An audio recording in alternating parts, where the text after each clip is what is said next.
بسم الله الرحمن الرحيم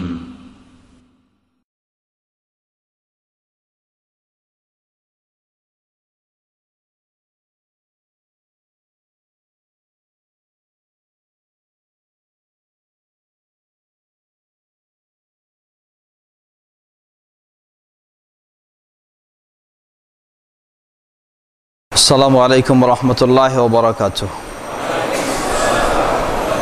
الحمد لله رب العالمين والصلاة والسلام على عبد الله ورسوله نبينا محمد وعلى آله وصحبه ومن تبعهم بإحسان إلى يوم الدين أما بعد.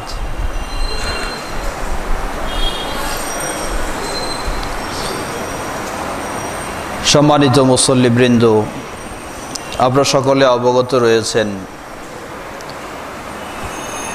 প্রতি সোমবার বাদ এশা সহিহুল বুখারী এর ধারাবাহিক দার্স আমাদের অনুষ্ঠিত হয়। সেই ধারাবাহিকতা ঠিক রাখার লক্ষ্যে আমরা আজকে সংক্ষিপ্তভাবে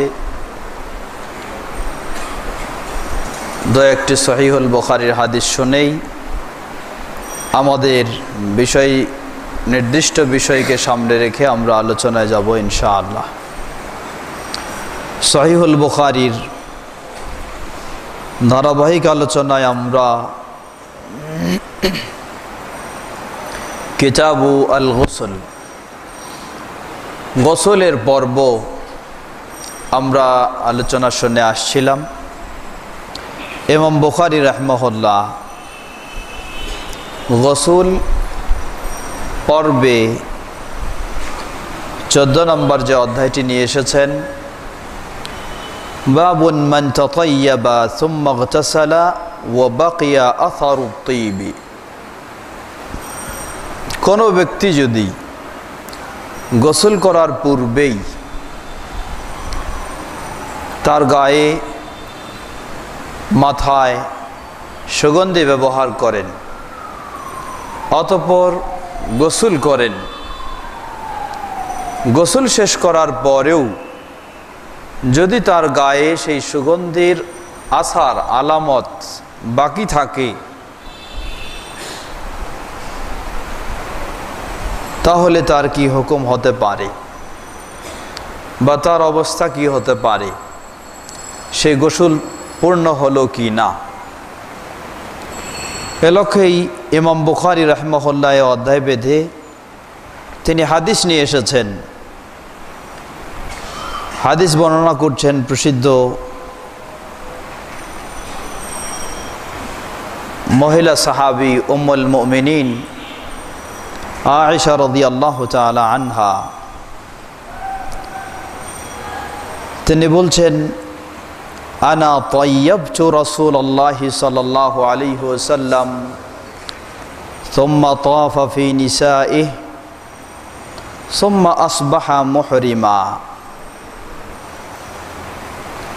রাসূল সাল্লাল্লাহু আলাইহি ওয়াসাল্লামকে আমি সুগন্ধি মাখালাম। তিনি সুগন্ধি মাখার পরে সকল স্ত্রীদের কাছে গেলেন, এরপরে আবার তিনি সকালে ইহরাম বাঁধলেন। এর দ্বারা বোঝাতে চাচ্ছেন, পরের হাদিসে যেটি পরিষ্কার হবে, যে ইহরাম বাঁধার আগে রাসূল সাল্লাল্লাহু আলাইহি ওয়াসাল্লাম গোসল করতেন ইহরামের উদ্দেশ্যে। তো আগে সুগন্ধি তাকে তার গায়ে সুগন্ধি মাখালেন, সুগন্ধি মাখানোর পরেও আবার গোসল করলেন। গোসলের পরেও রাসূল সাল্লাল্লাহু আলাইহি ওয়াসাল্লামের গায়ে সেই সুগন্ধের আসার, সেই সুগন্ধের আলামত যেন বাকি রয়েছে। এতে রাসূল সাল্লাল্লাহু আলাইহি ওয়াসাল্লাম সেটাতে কোনো সমস্যা মনে করেননি। পরের হাদিসে আসছে, তিনি বলছেন, উম্মুল মুমিনিন আয়েশা রাদিয়াল্লাহু আনহা, কাআন্নী আনজুরু ইলা ওয়াবিসি তিবি ফি মাফরাকি আন-নবী সাল্লাল্লাহু আলাইহি ওয়াসাল্লাম ওয়া হুয়া মুহরিম। ইহরামের পূর্বে রাসূল সাল্লাল্লাহু আলাইহি ওয়াসাল্লামের গায়ে তিনি সুগন্ধি মাখালেন, বিশেষ করে মাথার যে সেতি, সেই সেতির মাঝেও সুগন্ধি দিলেন। তবে সেই সুগন্ধি বর্তমান আমরা যে সুগন্ধি ব্যবহার করে থাকি এটা বেশি তরল, যেটা পানির মতো, যার কারণে দেওয়ার সাথে সাথে যেন হারিয়ে যায়, কোনো তার আসার কোনো আলামত পাওয়া যায় না। আর অরিজিনাল যেটা রাসূল সাল্লাল্লাহু আলাইহি ওয়াসাল্লামের সময় সেই ফুল দিয়ে বা কাঠ থেকে তৈরি করা হতো, সেটা যেন মনে হতো ঘি যেমন বা মধু যেমন, কোথাও লাগালে বেশ কিছুক্ষণ ওটাই দেখা যায়, ঘ্রাণ তো পাওয়া যাবেই, সেই ধরনের ছিল। এই জন্য উম্মুল মুমিনিন আয়েশা রাদিয়াল্লাহু আনহা বলছেন, আমি যেন রাসূল সাল্লাল্লাহু আলাইহি ওয়াসাল্লামের এই মাথার সেতির জায়গায় সেই সুগন্ধিকে এখনও আমি দেখছি, সেটা অব্যাহত রয়েছে। অর্থাৎ এতে গোসল করার পরেও তার সেটা দূর হয়নি, এতে কোনো অসুবিধা হয়নি। এরপরে অধ্যায় নিয়ে আসছেন ইমাম বুখারী রাহিমাহুল্লাহ, বাবু তাখলিলিশ শা'রি হাত্তা ইযা যান্না আন্নাহু ক্বাদ আরওয়া বাশারাতাহু আফাদা আলাইহি।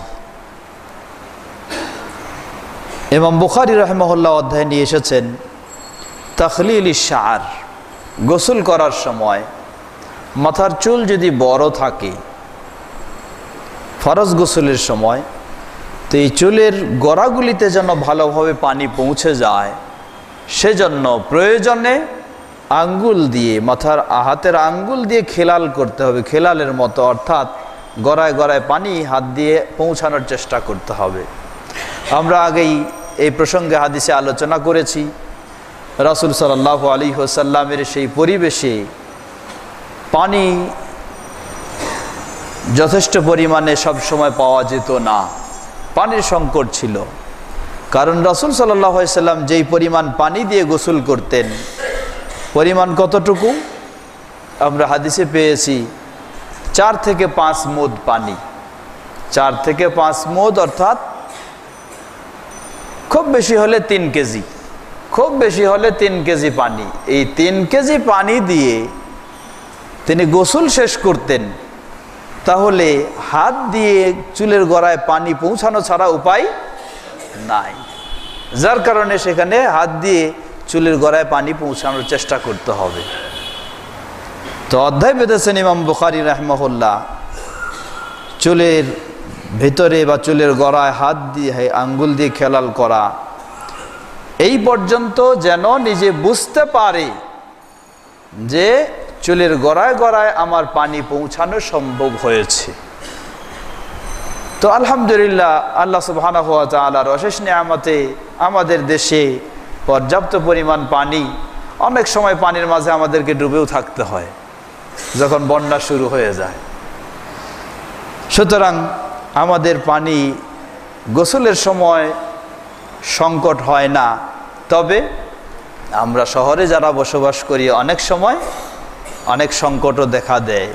সেই সংকটের সময়ে আমরা রাসূল সাল্লাল্লাহু আলাইহি ওয়াসাল্লামের এই হাদিসের কথা স্মরণ করেও সেই অনুযায়ীও আমল করতে পারি, বা সেটাও একটা সেই আমলের পরিবেশ সৃষ্টি হয়ে যায়। যদি স্বল্প পানি দিয়ে আপনাকে গোসল করতে হয়, ফরজ গোসলের সময় অবশ্যই চুলের গোড়ায় পানি যেন পৌঁছে, এটা আপনাকে নিশ্চিত হতে হবে। আর পর্যাপ্ত পানি না থাকলে আপনাকে তখন হাতের আঙ্গুল দিয়ে খেলাল করে, অর্থাৎ ভিতরে ভিতরে পৌঁছানোর চেষ্টা করতে হবে। এরপর ইমাম বুখারী রাহিমাহুল্লাহ আরেকটি অধ্যায় বেঁধেছেন, বাবুন মান তাওয়াদ্দা ফিল জানাবাতি সুম্মা গাসালা সাইরা জাসাদিহি ওয়া লাম ইউইদ গোসলা মাওয়াদি'ল ওযুই মাররাতান উখরা। অধ্যায় বেঁধেছেন ইমাম বুখারী রাহিমাহুল্লাহ, মান তাওয়াদ্দা ফিল জানাবাতি সুম্মা গাসালা সাইরা জাসাদিহি। আমরা আগেই বর্ণনা করেছি ফরজ গোসলের পদ্ধতি, যেটা বিশেষ করে স্বামী স্ত্রী মিলন ঘটলে অথবা স্বপ্নদোষ ঘটলে যে গোসল ফরজ হয়, সেই ফরজ গোসলের পদ্ধতি হলো আগে অজু করে নেবে সালাতের অজুর মতোই, তারপর সমস্ত মাথা থেকে সমস্ত শরীরে পানি ঢালবে। এজন্য ইমাম বুখারী অধ্যায় বেঁধেছেন মান তাওয়াদ্দা ফিল জানাবাতি সুম্মা গাসালা সাইরা জাসাদি, যে ব্যক্তি ফরজ গোসলের সময় প্রথমে ওযু করবে অতঃপর সমস্ত শরীরে পানি ঢালবে, সমস্ত শরীরে যখন পানি ঢালা হয়ে গেল ওয়ালাম ইউইদ গাসলা মাওয়াদি'ল উযু'i মাররাতান উখরা, গোসল যখন হয়ে গেল এরপর আবার পুনরায় সে ওযু করবে না, এর হুকুম কি, সে অবস্থায় সালাত জায়েজ হবে কি না, এই মর্মে ইমাম বুখারী রাহিমাহুল্লাহ এই অধ্যায় নিয়ে এসেছেন। সেখানে হাদিস নিয়ে এসেছেন যে হাদিসটি উম্মুল মুমিনিন মাইমুনা রাদিয়াল্লাহু তাআলা আনহা রাসূল সাল্লাল্লাহু আলাইহি ওয়াসাল্লামের রাত্রে কিভাবে তিনি গোসল করলেন বা তারা দুজনে গোসল করলেন সেই চিত্র তুলে ধরেছেন সেই হাদিসে। আমরা এই হাদিসটিও আগে শুনেছি। তো মাসআলা যেটি তা হলো, কোনো ব্যক্তি যদি রাসূল সাল্লাল্লাহু আলাইহি ওয়াসাল্লাম যেই পদ্ধতিতে গোসল করেছেন ফরজ গোসল, সেই পদ্ধতিতে ফরজ গোসল করে থাকে এবং গোসল অবস্থায় তার যদি কোনো অযু ভঙ্গের কারণ না ঘটে, তাহলে সেই গোসলের সময় যে অযু হয়েছিল সেটাই তার যথেষ্ট। গোসল শেষ করে তিনি সালাত আদায় করতে পারবেন, সালাতের জন্য নতুন করে তার আর কোনো অযু করতে হবে না। সেই পদ্ধতি হলো, আবার প্রথমেই নিয়ম হলো 2 হাত ধৌত করে বাম হাত দিয়ে যদি শরীরে কোনো নোংরা ময়লা থেকে থাকে সেটা লজ্জাস্থানে সেটা পরিষ্কার করে ফেলা, এরপর বাম হাত সাবান দিয়ে ধৌত করে ফেলা, না পেলে মাটি দিয়ে ঘষে ধৌত করে ফেলা, এরপর সালাতের জন্য যেভাবে অযু করা হয় সেভাবেই অযু করবে। তারপর মাথা থেকে শুরু করে সমস্ত শরীরে পানি ঢালবে। এইভাবে গোসল কমপ্লিট করলে আর কোনো অযুর প্রয়োজন নেই, এটাই যথেষ্ট সালাত আদায়ের জন্য। তবে আমরা বললাম এই সুন্নতি পদ্ধতি তার ঠিক থাকতে হবে এবং গোসল করার সময় তার যেন কোনো অযু ভঙ্গের কারণ না ঘটে যায়। গোসল করার সময় অযু ভঙ্গের কারণ, যেই কারণটি ঘটার সম্ভাবনা বেশি রয়েছে সেটি হলো কোনো আড়াল ছাড়া সরাসরি হাত দিয়ে যদি লজ্জাস্থানে স্পর্শ হয়ে থাকে, এটা একটি অযু ভঙ্গের অন্যতম কারণ। সুতরাং এটা যদি ঘটে যায় তাহলে তার জন্য অবশ্যই গোসল শেষ করে আবার সে ওযু করবে সালাত আদায়ের জন্য। আল্লাহু তাআলা আ'লাম। আজকে আমরা সহিহুল বুখারীর দর্স এখানে শেষ করছি। ইনশাআল্লাহ আবার আগামী সোমবারে, আগামী দিনে আমাদের দর্স যথারীতি চলবে। আজকে আমরা অন্য একটি বিষয় নিয়ে আলোচনা রাখবো বলে পূর্বে অবগত করেছি আপনাদেরকে, সেই বিষয়ে আমরা এখন আলোচনা শুরু করতে যাচ্ছি ইনশাআল্লাহ।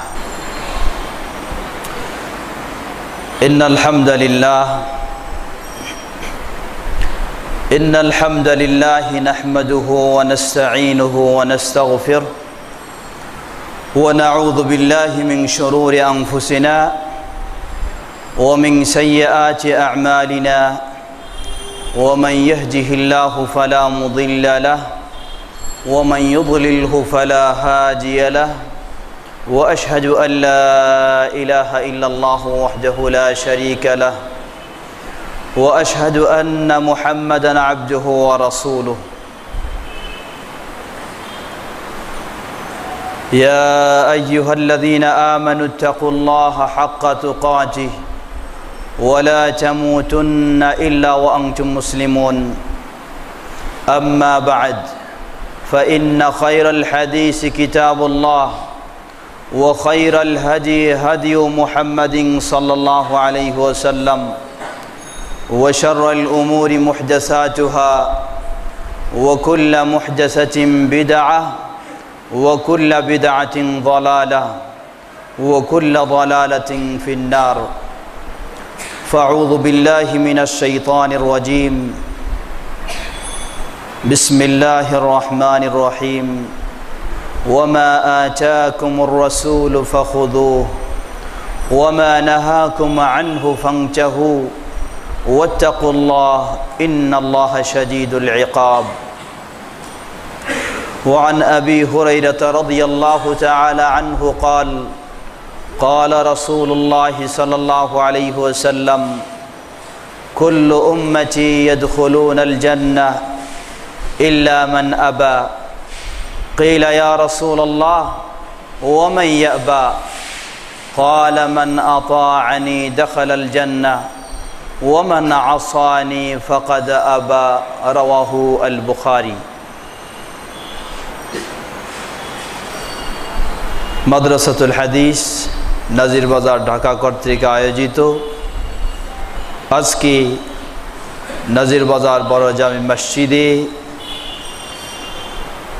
এ আলোচনা সভায় উপস্থিত প্রাণপ্রিয় দিনদার ভাইরা, শুরুতে আবারও আল্লাহ সুবহানাহু ওয়া তাআলার প্রশংসা জ্ঞাপন করছি, যিনি আমাদেরকে সালাতুল ইশা আদা করার পর একটি গুরুত্বপূর্ণ বিষয়কে সামনে রেখে কোরআন ও সহিহ সুন্নাহর আলোকে কিছু আলোচনা করার ও শোনার সুযোগ দান করেছেন। সেই আল্লাহ সুবহানাহু ওয়া তাআলার প্রশংসা জ্ঞাপনার্থে বলি আলহামদুলিল্লাহ। অতঃপর অসংখ্য সালাত ও সালাম বর্ষিত হোক সেই প্রিয় রাসূল এর উপরে, যাকে অনুসরণ করে ইসলামের সকল প্রকার কর্মকাণ্ড সম্পাদন করা মুসলিম উম্মার জন্য একটি অপরিহার্য বিষয় হিসাবে আল্লাহ সুবহানাহু ওয়া তাআলা নির্ধারণ করে দিয়েছেন। যিনি সর্বশেষ রাসূল হিসাবে প্রেরিত হয়েছেন, সর্বশেষ নবী হিসাবে প্রেরিত হয়েছেন, এবং আমরা যার উম্মত হওয়ার সৌভাগ্য লাভ করেছি সেই মুহাম্মদ সাল্লাল্লাহু আলাইহি ওয়াসাল্লাম, তাঁর আসহাবে কেরাম, আহলে বাইত শেষ দিবস পর্যন্ত তাঁর সকল একনিষ্ঠ অনুসারীদের উপর হামদ সালাতের পরে কৃতজ্ঞতা প্রকাশ করছি মাদ্রাসা ও মসজিদ কর্তৃপক্ষের, যারা এই সুন্দর আয়োজনের ব্যবস্থা করেছেন। সাথে কৃতজ্ঞতা বা ধন্যবাদ জানাচ্ছি আপনাদেরকে, যারা অত্যন্ত ব্যস্ততার মধ্য দিয়েও গুরুত্ব সহকারে আলোচনা শোনার জন্য উপস্থিত হয়েছেন, এবং যারা আজকে এই আলোচনাটিকে ক্যামেরায় ধারণ করছেন, মানুষের কাছে, মুসলিম উম্মার কাছে সেটিকে পৌঁছানোর জন্য। আমাদের পাশে আরও একজন রয়েছেন, আমাদের আরেক ভাই, যিনি এটিকে নেটের মাধ্যমে বর্তমান উপস্থিত, সারা বিশ্বে সেটি প্রচারিত হচ্ছে। পৃথিবীর বিভিন্ন অঞ্চল থেকে তারা সরাসরি আমাদের এই আলোচনা এখন শুনছেন, আমাদের সাথে তারাও সম্পৃক্ত হয়েছেন। আল্লাহ রাব্বুল আলামিন যারা এই আয়োজন বা এই সহযোগিতা দিচ্ছেন তাদেরকেও জাযায়ে খায়র দান করুন, এবং যারা এখানে উপস্থিত ও পৃথিবীর বিভিন্ন দেশে বিভিন্ন স্থানে এ আলোচনা শুনছি এবং পরবর্তীতে শুনব, সকলেই যেন আমরা এ আলোচনা থেকে উপকৃত হয়ে সঠিকভাবে ইসলামের পথে চলতে পারি। আল্লাহ আমাদের সকলকে সে তৌফিক দান করুন।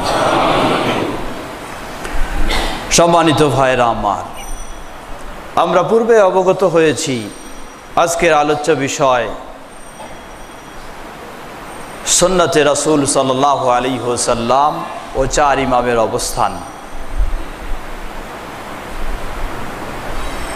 বিষয়টি একটি অত্যন্ত গুরুত্বপূর্ণ বিষয়, বিশেষ করে বর্তমান প্রেক্ষাপটে, বর্তমান সময়ে। আজকে আফসোসের সাথে বলতে হয়, আমরা মুসলিম উম্মাহ সকল দিক থেকে যেন দুর্বল হয়ে গেছি। মুসলিম বিশ্বে মুসলিম সমাজ যেন আজকে নির্যাতিত, নিষ্পেষিত ও মাজলুম হয়ে জীবনযাপন করছে, অথচ ইসলাম যে অনুসরণ করবে সে কখনো মাজলুম হয়ে পৃথিবীতে জীবনযাপন করতে পারে না। পৃথিবীর বুকে ইসলামই সর্বোত্তম আদর্শ নিয়ে এসেছে। সর্বশেষ রাসূল, আমাদের রাসূল মুহাম্মদ সাল্লাল্লাহু আলাইহি ওয়াসাল্লাম, তিনি এই বাস্তব ইসলামকে পৃথিবীর বুকে প্রতিষ্ঠিত করেছেন এবং প্রমাণিত করেছেন যে ইসলামের সত্যিকারী অনুসারী হলে আসলেই পৃথিবীর বুকেও সম্মানের শীর্ষে স্থান পাওয়া যায় এবং আখিরাতে তো ইনশাআল্লাহ পাওয়া যাবেই। কিন্তু এতদ সত্ত্বেও আজকে মুসলিম উম্মার এ করুণ পরিণতি কেন? মূলত রাসূল সাল্লাল্লাহু আলাইহি ওয়াসাল্লাম 1400 বছর আগেও এই পরিস্থিতির কথা তিনি আমাদেরকে অগ্রিম জানিয়েছেন। কি পরিস্থিতি আমরা এখন পাচ্ছি, কোন পরিস্থিতির সম্মুখীন হচ্ছি, সব বিষয়গুলি রাসূল সাল্লাল্লাহু আলাইহি ওয়াসাল্লাম আমাদেরকে আগেই জানিয়েছেন। এবং এই পরিস্থিতি থেকে মুক্তির উপায় কি সে বিষয়গুলিও রাসূল সাল্লাল্লাহু আলাইহি ওয়াসাল্লাম 1400 বছর আগেই আমাদের জন্য ক্লিয়ার করে দিয়েছেন, স্পষ্ট করে ঘোষণা দিয়েছেন। কিন্তু বড় দুঃখের বিষয়, আমরা সেই ঘোষণা হয়তোবা কেউ চোখ দিয়ে দেখি কিন্তু অন্তর দিয়ে অনুভব করতে পারি না বা করি না, অথবা কেউ হয়তো অন্তর দিয়েও অনুভব করি, উপলব্ধি করি, কিন্তু বাস্তবায়ন করতে পারি না। যার ফলে আমাদের এই করুণ পরিস্থিতি ও করুণ পরিণতি দিনের পর দিন রয়েছে এবং তা আরো বৃদ্ধি পাচ্ছে। আজকে মুসলিম উম্মাহ কত দলে, কত গ্রুপে, কত মাযহাবে এবং কত তরিকায় বিভক্ত হয়েছে। শুধু বিভক্তই হয়নি, বরং এক মাযহাব আরেক মাযহাবকে চরমভাবে গালিগালাজ করতেও কম করে না। এক তরিকা আরেক তরিকাকে ইসলাম থেকেও বের করে দিতে কোনো কম করে না। মনে হচ্ছে যেন এক গ্রুপ আরেক গ্রুপ একজন আরেকজনের মাঝে কোনোই সম্পর্ক নেই, অথচ আবার সকলের ওই দাবি, সকলেই আমরা ইসলামের অনুসারী বলে দাবি করে থাকি। এমন পরিস্থিতিতে আমরা মুসলিম উম্মাহকে পৃথিবীর সর্বত্র আহ্বান জানাই, আসুন আমরা আমাদের প্রিয় রাসূল মুহাম্মদ সাল্লাল্লাহু আলাইহি ওয়াসাল্লাম তার কাছে ফিরে যাই। আমাদের এই করুণ পরিণতির সমাধানের জন্য, আমাদের এই কঠিন পরিস্থিতির ভালো পথে ফিরে নিয়ে আসার জন্য আমরা তার নির্দেশনার দিকেই একটু দৃষ্টি দেই। শুধু তিনি নন, রাসূল সাল্লাল্লাহু আলাইহি ওয়াসাল্লামের অনুসরণ করেই খোলাফায়ে রাশিদিন, সাহাবাই কেরামগণ, প্রসিদ্ধ তাবেঈনগণ, এমনকি প্রসিদ্ধ যারা ইমাম, ইমাম আবু হানিফা রাহিমাহুল্লাহ, ইমাম মালিক রাহিমাহুল্লাহ, ইমাম শাফিঈ, ইমাম আহমদ বিন হাম্বল রাহিমাহুমুল্লাহ জামিআ, তারা সকলেই রাসূল সাল্লাল্লাহু আলাইহি ওয়াসাল্লামের মতোই দিক নির্দেশনা দিয়েছেন। কিন্তু আজকে আমরা সেই ইমামদের নাম দিয়েই, সেই ইমামদের দোহাই দিয়েই আজকে বিক্ষিপ্ত, অবিভক্ত এবং কঠিন পর্যায়ে পৌঁছে গেছি। অথচ সেই ইমামগণ রাসূল সাল্লাল্লাহু আলাইহি ওয়াসাল্লাম এর সুন্নাহর আলোকেই একই সুরে তারাও আমাদেরকে আহ্বান জানিয়েছেন। আমরা আজকে এই সংক্ষিপ্ত সময়ে বিষয়টি একটু জেনে নেওয়ার চেষ্টা করব। বিস্তারিত জানার জন্য আমরা বিভিন্ন বই পুস্তকে দেখতে পারি, তার মাঝে আমার একটি ছোট্ট লেখা সুন্নাতে রাসূল সাল্লাল্লাহু আলাইহি ওয়াসাল্লাম ও চার ইমামের অবস্থান, সে বিষয়টি আমি এখানে একটু তুলে ধরার চেষ্টা করেছি।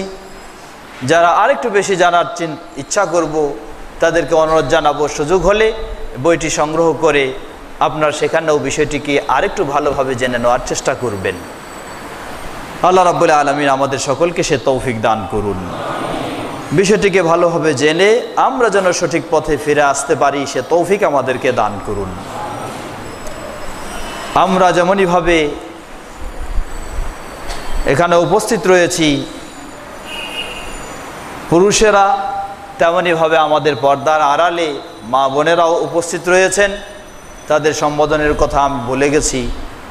তারাও কষ্ট করে এসেছেন ব্যস্ততার মধ্য দিয়ে, তারাও আমাদের আলোচনায় অংশগ্রহণ করছেন, আলোচনা শুনছেন। আসুন আমরা আমাদের মূল বিষয়ে ফিরে আসি। বিষয়টি ছিল আমাদের সুন্নতে রাসূল সাল্লাল্লাহু আলাইহি ওয়াসাল্লাম ও 4 ইমামের অবস্থান। আজকে একজন মানুষের কাছে আমরা যখন দাওয়াত দিই রাসূল সাল্লাল্লাহু আলাইহি ওয়াসাল্লামের সুন্নাহ অনুসরণ করার জন্য, অনেক সময় তিনি জবাব দিয়ে বসেন, যদি সেই সুন্নাহ বা সেই হাদিস তার অনুকূলে যদি না হয়ে থাকে, তার অনুকূলে বলতে তার জানা ও মানার মধ্যে যদি না হয়ে থাকে, তাহলে তিনি জবাব দিয়ে বসেন যে এই হাদিস তো আমাদের মাযহাবে নাই, বা এই সুন্নাহ তো আমাদের মাযহাবে নাই, বা এই নিয়ম তো আমাদের মাযহাবে নাই। অথবা বলে বসেন যে এই হাদিস বা এই সুন্নাহ আমাদের ইমাম সাহেব কখনো বলেননি পালন করতে, বা বলেন আমাদেরকে নির্দেশনাও দেননি। অথবা বলে বসেন যে আমাদের পীর সাহেবও এই ধরনের কথা বলেননি, বা আমাদের তরিকায় এটা নেই। এ জবাব এসে যায়। ইমাম আবু হানিফা রাহিমাহুল্লাহর নাম দিয়ে তৈরি হয়েছে মাযহাব। বলা হয় যে আমাদের হানাফি মাযহাবে এই নিয়ম নেই। ইমাম মালিক রাহিমাহুল্লাহর নাম দিয়ে তৈরি হয়েছে মালিকি মাযহাব। বলা হয় আমাদের এই মাযহাবে এই হাদিস নেই বা এই নিয়ম নেই। ইমাম শাফিঈ রাহিমাহুল্লাহর নাম দিয়ে তৈরি হয়েছে শাফিঈ মাযহাব। বলা হয় আমাদের এই শাফিঈ মাযহাবে এই নিয়ম নেই বা এই সুন্নাত নেই। ইমাম আহমদ বিন হাম্বল রাহিমাহুল্লাহর নাম দিয়ে তৈরি হয়েছে হাম্বলি মাযহাব। বলা হয় আমাদের এই হাম্বলি মাযহাবে এই নিয়ম নেই। আসলেই বিষয়টি মনে হচ্ছে এমনই দাঁড়িয়ে গেছে যে সেই প্রসিদ্ধ ইমামগণ, ইমাম আবু হানিফা রাহিমাহুল্লাহ, ইমাম মালিক রাহিমাহুল্লাহ, ইমাম শাফিঈ রাহিমাহুল্লাহ, ইমাম আহমদ বিন হাম্বল রাহিমাহুল্লাহ রাসূল সাল্লাল্লাহু আলাইহি ওয়াসাল্লামের সুন্নাহকে একদিকে সরিয়ে দিয়ে তারা আরেক দিকে একটা মত ও পথ তৈরি করেছেন। আর সেই মত ও পথেই স্বীয় অনুসারীরা পরিচালিত হচ্ছেন। বিষয়টি মনে হচ্ছে এমনই, বাস্তব পরিস্থিতিটা এমনই মনে করে দিচ্ছে। বিষয় কি আসলেই তাই? আমরা যদি সত্যি সেই প্রসিদ্ধ ইমাম আবু হানিফা, মালিক, শাফিঈ, আহমদ বিন হাম্বল রাহিমাহুমুল্লাহ তাদের বাস্তব কথাগুলি, আসল কথাগুলি, উপদেশগুলি যদি আমরা লক্ষ্য করি, তাহলে দেখা যায় যে কখনো বর্তমান পরিস্থিতি যেটা, এটা আর তাদের অবস্থান কোনোদিন এক নয়। সেই প্রসিদ্ধ ইমামদের অবস্থান রাসূল সাল্লাল্লাহু আলাইহি ওয়াসাল্লামের সুন্নাহর বাইরে কখনো ছিল না। রাসূল সাল্লাল্লাহু আলাইহি ওয়াসাল্লামের সুন্নাহকে, হাদিসকে সেই প্রসিদ্ধ ইমামগণ কেউ কোনোদিন জেনে শুনে উপেক্ষা করেননি, জেনে শুনে কখনো প্রত্যাখ্যান করেননি। আজকে আফসোসের সাথে বলতে হয়, বিশ্বের সকল মুসলিম সমাজ এক বাক্যে স্বীকৃতি দিয়েছে, আসাহুল কুতুবি বাদা কিতাবিল্লাহি তাআলা আস-সহিহু লিল ইমাম আল বুখারী। আল্লাহ সুবহানাহু ওয়া তাআলার কিতাবের পরেই, কোরআনুল কারীমের পরেই বিশুদ্ধতার দিক দিয়ে সর্বপ্রথম স্থান হলো সহিহুল বুখারীর। গোটা বিশ্বের আলেম সমাজ, মুসলিম সমাজ, তারা সকলেই এক বাক্যে এটাকে মেনে নিয়েছে। কোরআনুল কারীমের পরেই বিশুদ্ধতার দিক থেকে সর্বপ্রথম স্থান যেই হাদিসের গ্রন্থের, সেটির নাম হলো সহিহুল বুখারীর। কিন্তু বড় পরিতাপের বিষয়, এটা মৌখিকভাবে স্বীকৃতি দিচ্ছে, মানার ক্ষেত্রে যদি নিজের মাযহাবের, নিজের তরিকার, নিজের নিয়মের সাথে না মিলে যায়, তখন সরাসরি হাদিসের সামনেই জবাব দেওয়া হয় যে এই হাদিস আমাদের মাযহাবে নাই, তাই আমরা মানছি না। নাউযুবিল্লাহ। কোথায় স্বীকৃতি মৌখিক আর কোথায় বাস্তব অবস্থা। আমাদের দেশেও সহিহুল বুখারী বাংলা ভাষায় অনুবাদ হয়েছে, অনেক বড় বড় সুপরিচিত মুহাদ্দিসিন তারা অনুবাদ করেছেন, শাইখুল হাদিস বলেও পরিচিত তারাও অনুবাদ করেছেন। কিন্তু যখন এমন হাদিসগুলির তারা অনুবাদ করতে গেছেন, রাফউল ইয়াদাইন করার, রুকুর আগে পরের, সূরা ফাতিহা পাঠ করার বা ইত্যাদি এই সমস্ত হাদিসগুলি, শেষে তারা নিচে আন্ডারলাইন দিয়েছেন যে এই হাদিস বা এই নিয়ম আমাদের মাযহাবে নাই, তাই সেটি চলছে না। নাউজুবিল্লাহ। তাহলে কোথায় আমার স্বীকৃতি যে কোরআনুল কারীমের পরেই হচ্ছে সর্ববিশুদ্ধ হলো সহিহুল বুখারী, আবার কোথায় আমার এই বক্তব্য বা এই মন্তব্য? খুব আফসোসের সাথেই বলতে হয়, আজকে আমাদের কোন পর্যায়ে আমরা চলে গেছি, নিজের দল ও মত ও তরিকা ও চিন্তা চেতনাকে প্রাধান্য দিতে গিয়ে, প্রতিষ্ঠিত করতে গিয়ে সরাসরি বিশুদ্ধ রাসূল সাল্লাল্লাহু আলাইহি ওয়াসাল্লামের হাদিসকে প্রত্যাখ্যান করতেও আমরা সামান্যতম কিছু মনে করি না। এমন পর্যায়ে আমরা চলে গেছি। আমরা যদি একটু স্মরণ করে দেখি রাসূল সাল্লাল্লাহু আলাইহি ওয়াসাল্লামের সুন্নাহর গুরুত্ব কতটুকু। অতএব এইভাবে যারা আমরা রাসূল সাল্লাল্লাহু আলাইহি ওয়াসাল্লামের হাদিসকে বিভিন্ন দোহাই দিয়ে বর্জন করে থাকি, তাহলে তাদের পরিণতি বা কত ভয়াবহ। আমরা সকলেই জানি রাসূল সাল্লাল্লাহু আলাইহি ওয়াসাল্লাম এর হাদিস, ইসলামের মৌলিক নীতিমালা হচ্ছে দুটি। ইসলামী শরীয়তের মৌলিক নীতিমালা হচ্ছে বা মৌলিক উৎস হচ্ছে দুটি, একটি হচ্ছে আল কোরআনুল কারীম, অপরটি হচ্ছে রাসূল সাল্লাল্লাহু আলাইহি ওয়াসাল্লাম এর হাদিস। এই দুটি হচ্ছে আসল। এই দুটি থেকে অন্য কিছু বের হতে পারে, কিন্তু আসল হচ্ছে এই দুটি।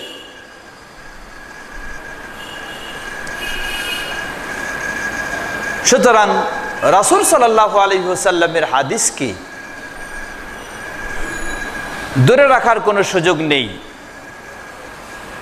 রাসূল সাল্লাল্লাহু আলাইহি ওয়াসাল্লাম এই হাদিসকে অন্য কোনো চিন্তা চেতনা কথাবার্তা দিয়ে, কারো মতামত দিয়ে রাসূল সাল্লাল্লাহু আলাইহি ওয়াসাল্লামের হাদিসকে সরিয়ে রাখার কোনো সুযোগ নেই। আল্লাহ সুবহানাহু ওয়া তাআলা এই প্রসঙ্গে নির্দেশ দিচ্ছেন, যে আয়াতটি আমরা শুরুতে পেশ করেছি, সূরা হাসরে আল্লাহ রাব্বুল আলামিন বলেন, ওয়ামা আতাকুমুর রাসূলু ফাখুযুহু ওয়ামা নাহাকুম আনহু ফান্তাহু ওয়াত্তাকুল্লাহ ইন্নাল্লাহা শাদীদুল ইকাব। আল্লাহ বলছেন, ওয়ামা আতাকুমুর রাসূলু ফাখুযুহু, রাসূল তোমাদেরকে যা দিয়েছেন তা তোমরা প্রত্যাখ্যান করো, তাই না?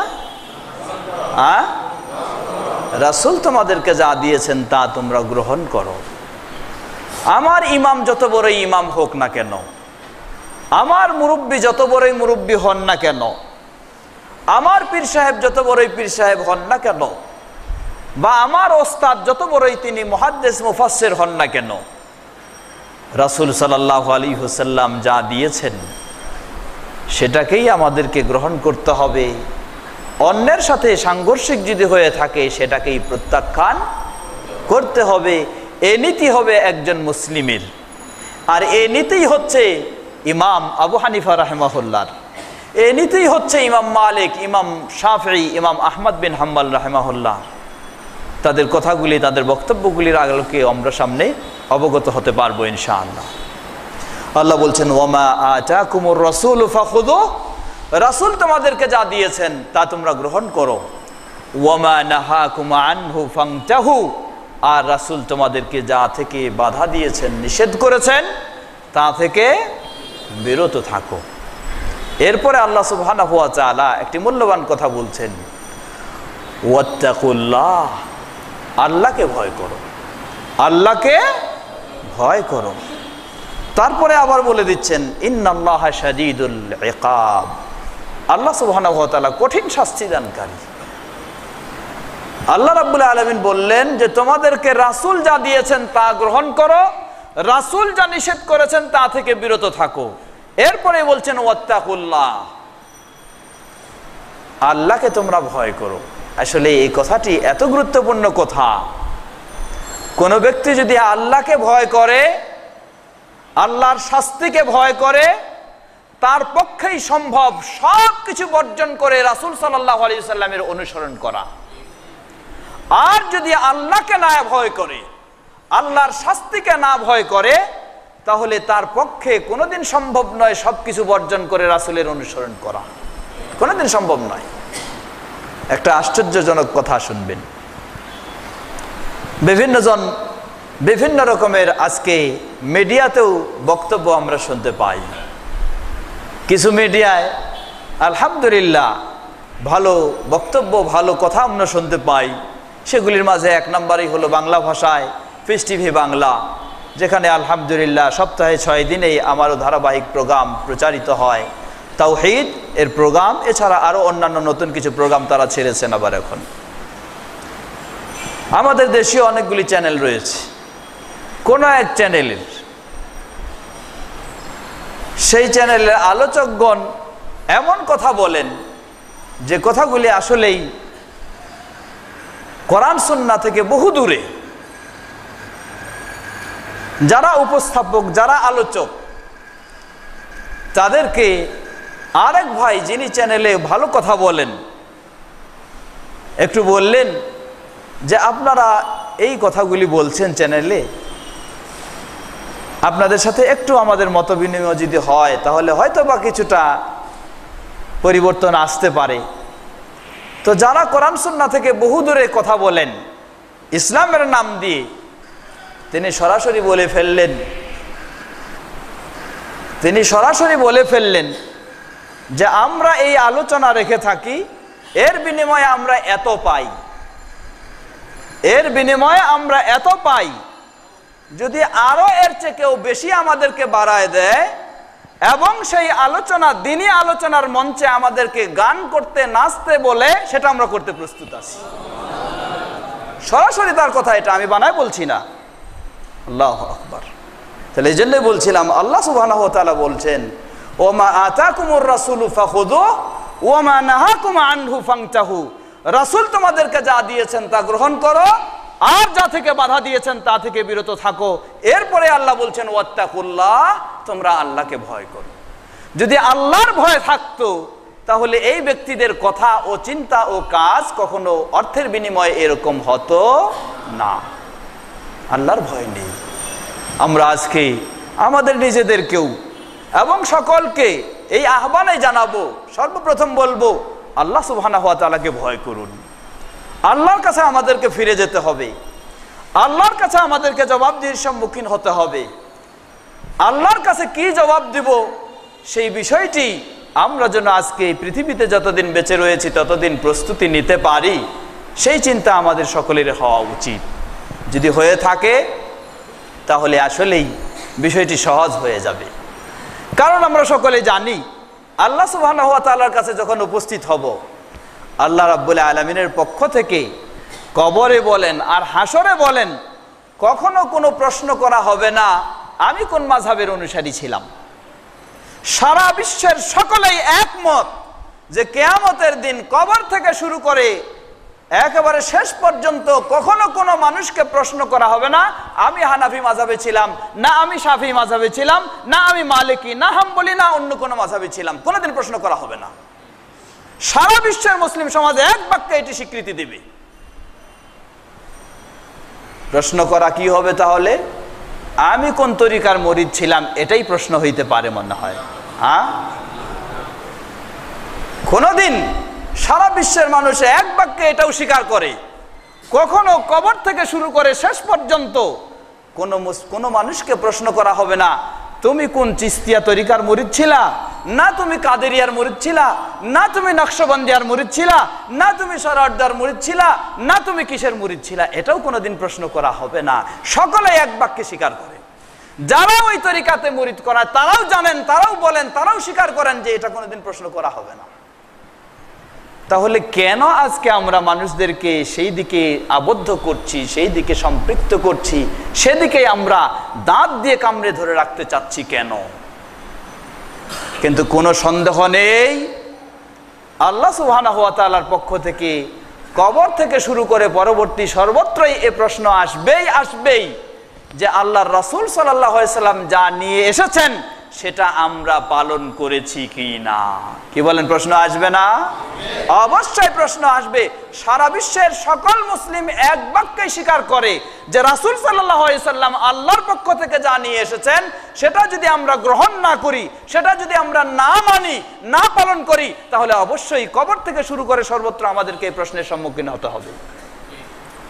সুতরাং আমরা আহ্বান জানাই খুব সহজভাবে প্রতিটি মুসলিম ভাই বোনকে, আসুন আল্লাহর কাছে যে প্রশ্নের জবাব দিতে হবে সেই প্রশ্নের জবাবের প্রস্তুতি আপনি নিন।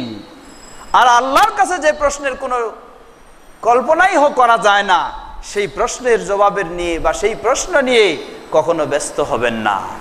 ব্যস্ত হন কিভাবে আপনি আল্লাহ সুবহানাহু ওয়া তাআলার পক্ষ থেকে রাসূল সাল্লাল্লাহু আলাইহি সাল্লাম যা নিয়ে এসেছেন সেটাকে কিভাবে আপনি গ্রহণ করবেন ও পালন করবেন।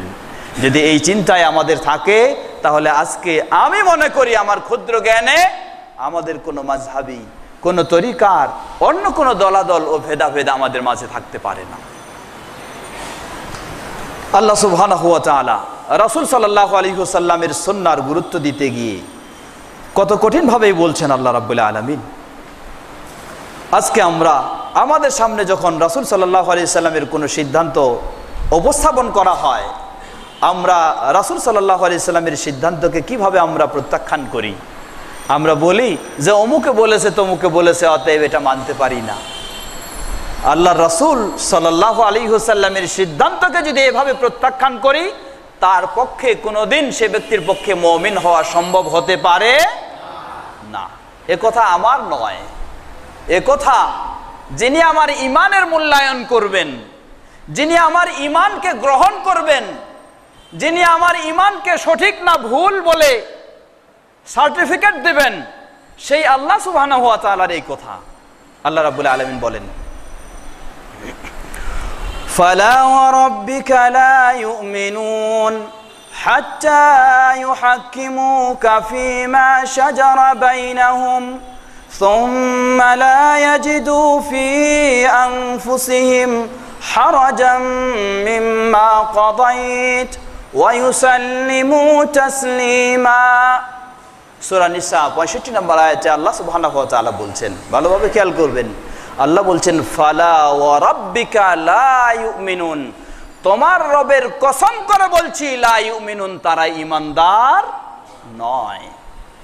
কারা ঈমানদার নয়?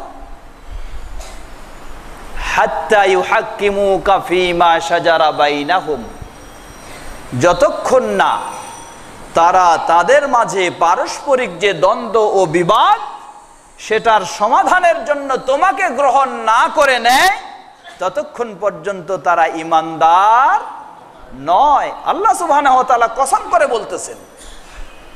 তাহলে আজকে আমাদের মাঝে দিনের বিষয়ে, ইসলামের বিষয়ে যে কিছু দ্বন্দ্ব হয়ে থাকে, দিনে হইতে পারে, দুনিয়া হইতে পারে, দুনিয়ার পরে রাখলাম, দিনের বিষয়গুলি, দিনই বিষয়গুলিকে কেন্দ্র করে একজন বলে যে কবরের পূজা করতে হবে, আরেকজন বলে কবরের পূজা করা যাবে না, একজন বলে কবরের কাছে গিয়ে সেজদা দিতে হবে, আরেকজন বলে সেজদা দেওয়া যাবে না।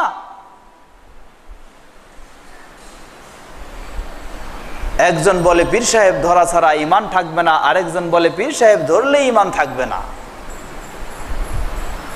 এই দ্বন্দ্বের সমাধান কার কাছে নিতে হবে? রাসূল সাল্লাল্লাহু আলাইহি ওয়াসাল্লামের কাছে। আল্লাহ রাব্বুল আলামিন বলেন, তোমার রবের কসম করে বলছি, তারা ঈমানদার নয় যতক্ষণ না তারা তাদের মাঝে যে দ্বন্দ্ব, সেই দ্বন্দ্বের সমাধান তোমার মাধ্যমে গ্রহণ করে। এখন আমাদের কর্তব্য কি? আমাদের কর্তব্য রাসূল সাল্লাল্লাহু আলাইহি ওয়াসাল্লাম এই বিষয়গুলিকে কেন্দ্র করে আমাদের জন্য কি সমাধান দিয়েছেন সেটাই আমাদেরকে খুঁজে বের করতে হবে। আর সেই সমাধান যখন আমরা গ্রহণ করে নিতে পারবো, আমরা নিজেদেরকে ঈমানদার বলে আশা করতে পারবো। আর যদি রাসূল সাল্লাল্লাহু আলাইহি সাল্লামের সেই সমাধানকে নিজের কোনো ব্যক্তির দোহাই দিয়ে, ইমাম সাহেবের দোহাই দিয়ে, তরিকার দোহাই দিয়ে, কোনো দলের দোহাই দিয়ে, কোনো গোষ্ঠীর দোহাই দিয়ে, কোনো ব্যক্তির দোহাই দিয়ে, কোনো মতের দোহাই দিয়ে, কোনো চিন্তার দোহাই দিয়ে যদি রাসূল সাল্লাল্লাহু আলাইহি সাল্লামের সিদ্ধান্তকে ছেড়ে দিয়েই প্রত্যাখ্যান করি, গ্রহণ না করি, আল্লাহ সুবহানাহু ওয়া তাআলা সাধারণভাবে বলেননি, বরং আল্লাহ রাব্বুল আলামিন তিনি কসম করে বলতেছেন লা ইউমিনুন, ঈমানদার হতে পারে না। রাসূল সাল্লাল্লাহু আলাইহি সাল্লামের সিদ্ধান্ত মেনে নেওয়া বিভিন্ন রকমের হতে পারে। রাসূল সাল্লাল্লাহু আলাইহি সাল্লামের সিদ্ধান্ত মেনে নেওয়া বিভিন্ন রকমের হতে পারে। উপস্থিত কোনো মাজলিসে যখন সমাধানে আসতে হয়, অনেক সময় কেউ কি করে, সেখানে বাধ্য হয়, চক্ষু লজ্জায় কি করে, বলে ফেলে যে হ্যাঁ মেনে নিয়েছি সব। তারপর যখন সেখান থেকে চলে যায় তখন কি বলে, ওখানে বলার দরকার ছিল তাই বলেছি, আসলে আমি এটা কোনোদিন মানি। রাসূল সাল্লাল্লাহু আলাইহি সাল্লামের সিদ্ধান্তকে যদি এইভাবে কেউ মানতে চায়, আল্লাহ রাব্বুল আলামিন বলছেন সেও কোনোদিন মুমিন হতে পারেনি। আল্লাহ বলছেন হাত্তা ইউহাক্কিমুকা ফীমা শাজারা বাইনাহুম সুম্মা লা ইয়াজিদু ফী আনফুসিহিম হারাজাম মিম্মা কাদাইত সুম্মা লা ইয়াজিদু ফী আনফুসিহিম হারাজাম মিম্মা কাদাইত। তারা তাদের অন্তরে রাসূল সাল্লাল্লাহু আলাইহি সাল্লামের সিদ্ধান্তকে গ্রহণ করার পর অন্তরে এমনই ভাবে রাসূল সাল্লাল্লাহু আলাইহি ওয়াসাল্লাম এর সুন্নাহর বিষয়গুলি যদি আমরা আরো স্মরণ করি, হাদিসে স্পষ্টভাবে প্রথমে যে কথাটি আমি বলেছিলাম যে বর্তমান প্রেক্ষাপট 1400 বছর আগেই রাসূল সাল্লাল্লাহু আলাইহি ওয়াসাল্লাম এই পরিস্থিতির কথা তিনি আমাদেরকে তুলে ধরেছেন, যেটি দীর্ঘ হাদিস। হাদিসটি ইবনে মাজাহ, তিরমিজি, আবু দাউদ, মুসনাদে আহমদ বিভিন্ন হাদিস গ্রন্থে এসেছে। হাদিসটি সহিহ। প্রসিদ্ধ সাহাবী ইরবাজ ইবনে সারিয়া রাদিয়াল্লাহু তাআলা আনহু বর্ণনা করছেন। সংক্ষিপ্তভাবে বলছি, আমাদের সময় শেষ হয়ে আসছে। সাহাবী বলছেন রাসূল সাল্লাল্লাহু আলাইহি ওয়াসাল্লাম একদিন আমাদেরকে সালাত আদায় করালেন, জোহরের সালাত পড়ালেন। এরপরে তিনি আমাদের দিকে মুখ করে ঘুরে বসলেন। ফাওয়াদা মাউইজাতান বালিগাতান যারাফাত মিনহাল উয়ুন। রাসূল সাল্লাল্লাহু আলাইহি ওয়াসাল্লাম নামাজ শেষ করে আমাদের দিকে মুখ করে ঘুরে বসলেন। বসে তিনি এমন একটা হৃদয়স্পর্শী বক্তব্য দিলেন, ওয়াজিলাত মিনহাল কুলুব। বক্তব্য শুনে আমাদের হৃদয় যেন কাঁপতে শুরু করছে। ওয়াজারাফাত মিনহাল উয়ুন। বক্তব্য শুনে আমাদের অশ্রু যেন ঝরঝরে প্রবাহিত হচ্ছে। কেউ কারো কান্নাকে যেন আমরা ধরে রাখতে পারছি না। মনে হলো রাসূল সাল্লাল্লাহু আলাইহি ওয়াসাল্লাম যেন তার বিদায়ী ভাষণ আমাদের সামনে রাখছেন, এটাই যেন শেষ, আর মনে হয় আমরা তার কাছে ভাষণ পাবো না। একজন সাহাবী প্রশ্ন করে বসলেন, হে আল্লাহর রাসূল সাল্লাল্লাহু আলাইহি ওয়াসাল্লাম, মনে হচ্ছে এটা যেন বিদায়ী ভাষণ, অতএব আপনি আমাদেরকে আপনার অবর্তমানে কি করণীয় হতে পারে আমাদের কিছু উপদেশ করুন আমাদেরকে। রাসূল সাল্লাল্লাহু আলাইহি ওয়াসাল্লাম উপদেশ করলেন কি? সর্বপ্রথম বললেন, উসিকুম বিতাকওয়াল্লাহ। সর্বপ্রথম আমি তোমাদেরকে যে বিষয়টির উপদেশ দিচ্ছি তা হলো তাকওয়াল্লাহ, আল্লাহ সুবহানাহু ওয়া তাআলার তাকওয়ার বিষয়। রাসূল সাল্লাল্লাহু আলাইহি ওয়াসাল্লাম অধিকাংশ সময় বক্তব্যে বা কাউকে ব্যক্তিগত উপদেশে সর্বপ্রথমে তিনি আল্লাহর তাকওয়ার উপদেশ দিতেন। কারণ আজকে আল্লাহর তাকওয়া যদি আমাদের কাছে হয়ে যায়, এসে যায়, আল্লাহর ভয় ভীতি যদি আমরা সঠিকভাবে অবলম্বন করতে পারি, তাহলে আমাদের জন্য ইসলাম পালন করা খুবই সহজ হয়ে যাবে। আর যদি সেটা না থাকে, তাহলে বিভিন্ন সময় নিজের প্রেস্টিজ হ্যাম্পারের কারণে হোক, নিজের চাকরিকে টিকানোর জন্য হোক, বা নিজের সমাজে নিজের মান মর্যাদা বজায় রাখার জন্য হোক, আমরা ইসলামকেও বাদ দিতে কম করব না, যদি তাকওয়া না থাকে, আল্লাহর ভয় না থাকে। রাসূল সাল্লাল্লাহু আলাইহি সাল্লাম এরপরে বললেন, ওয়াসামউ ওয়া তাআ। তোমাদেরকে আরো আনুগত্য শিকার, তোমাদের যারা ইসলামী দৃষ্টিকোণ থেকে সঠিকভাবে নেতৃত্ব দিবে, তাদের আনুগত্য শিকারের জন্য আমি উপদেশ দিচ্ছি, যদিও সেটা অমুক অমুক হয়ে থাকে ইত্যাদি বললেন। তারপর বললেন, জেনে রাখো فإنه من يعش منكم بعدي فسيرى اختلافا كثيرا আমার পরে তোমাদের যে বেঁচে থাকবে ফাসায়ারা ইখতিলাফান কাসীরা সে অবশ্যই দেখবে অনেক মতভেদ দেখতে পাবে। কিসের অনেক মতভেদ?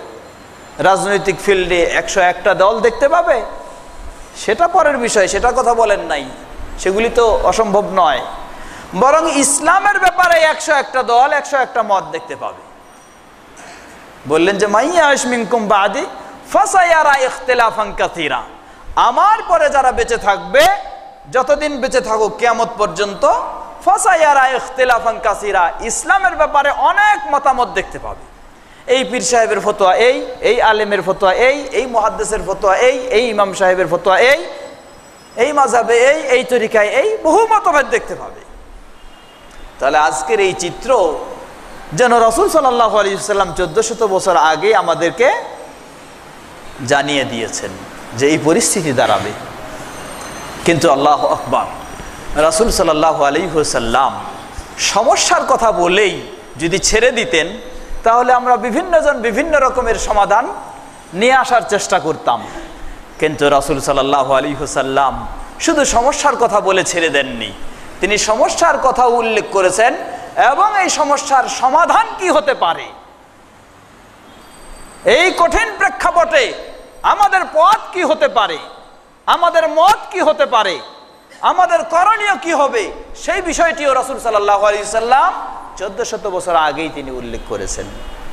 তিনি বললেন ওমাইয়াশ মিনকুম বাদি ফাসায়ারা ইখতিলাফান কাসীরা, আমার পরে যারা বেঁচে থাকবে অনেক মতামত দেখতে পাবে।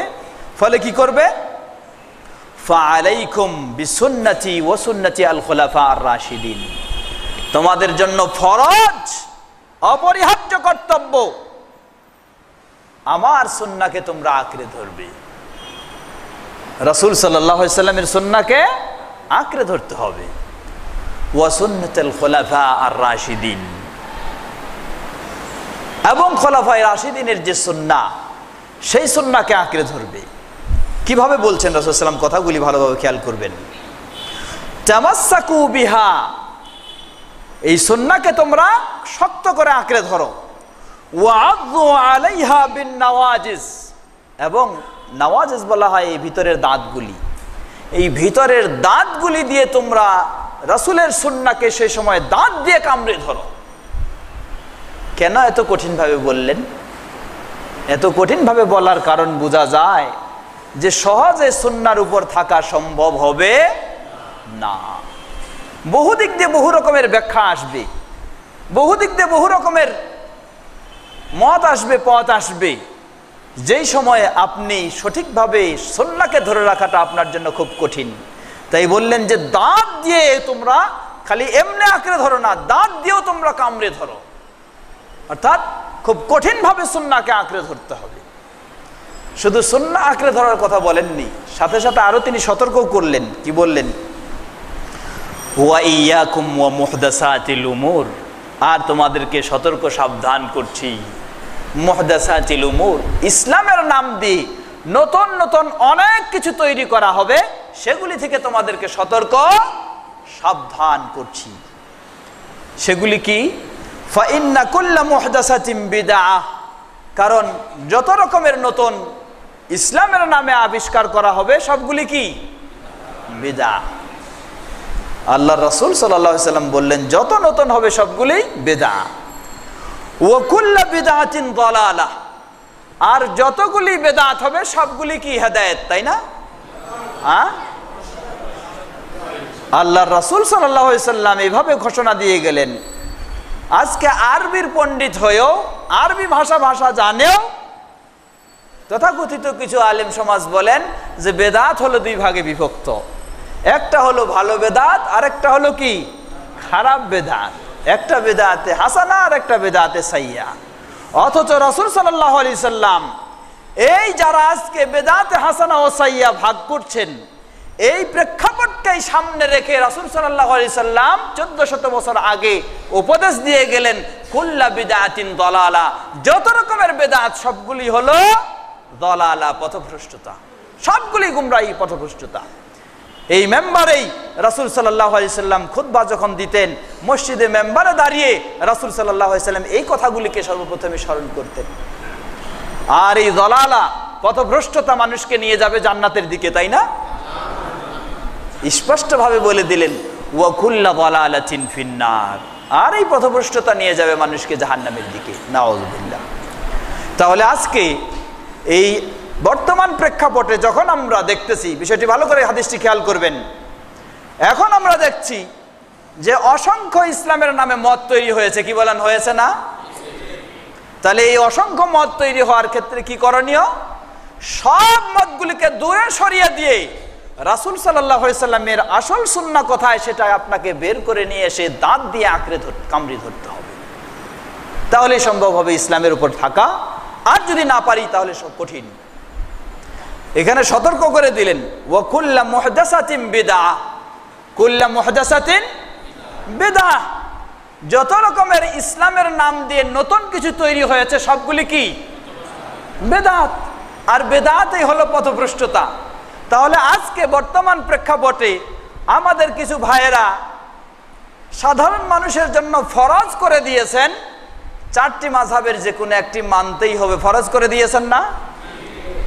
এটা কি নতুন আবিষ্কার না রাসূল সাল্লাল্লাহু আলাইহি সাল্লামের যুগে ছিল?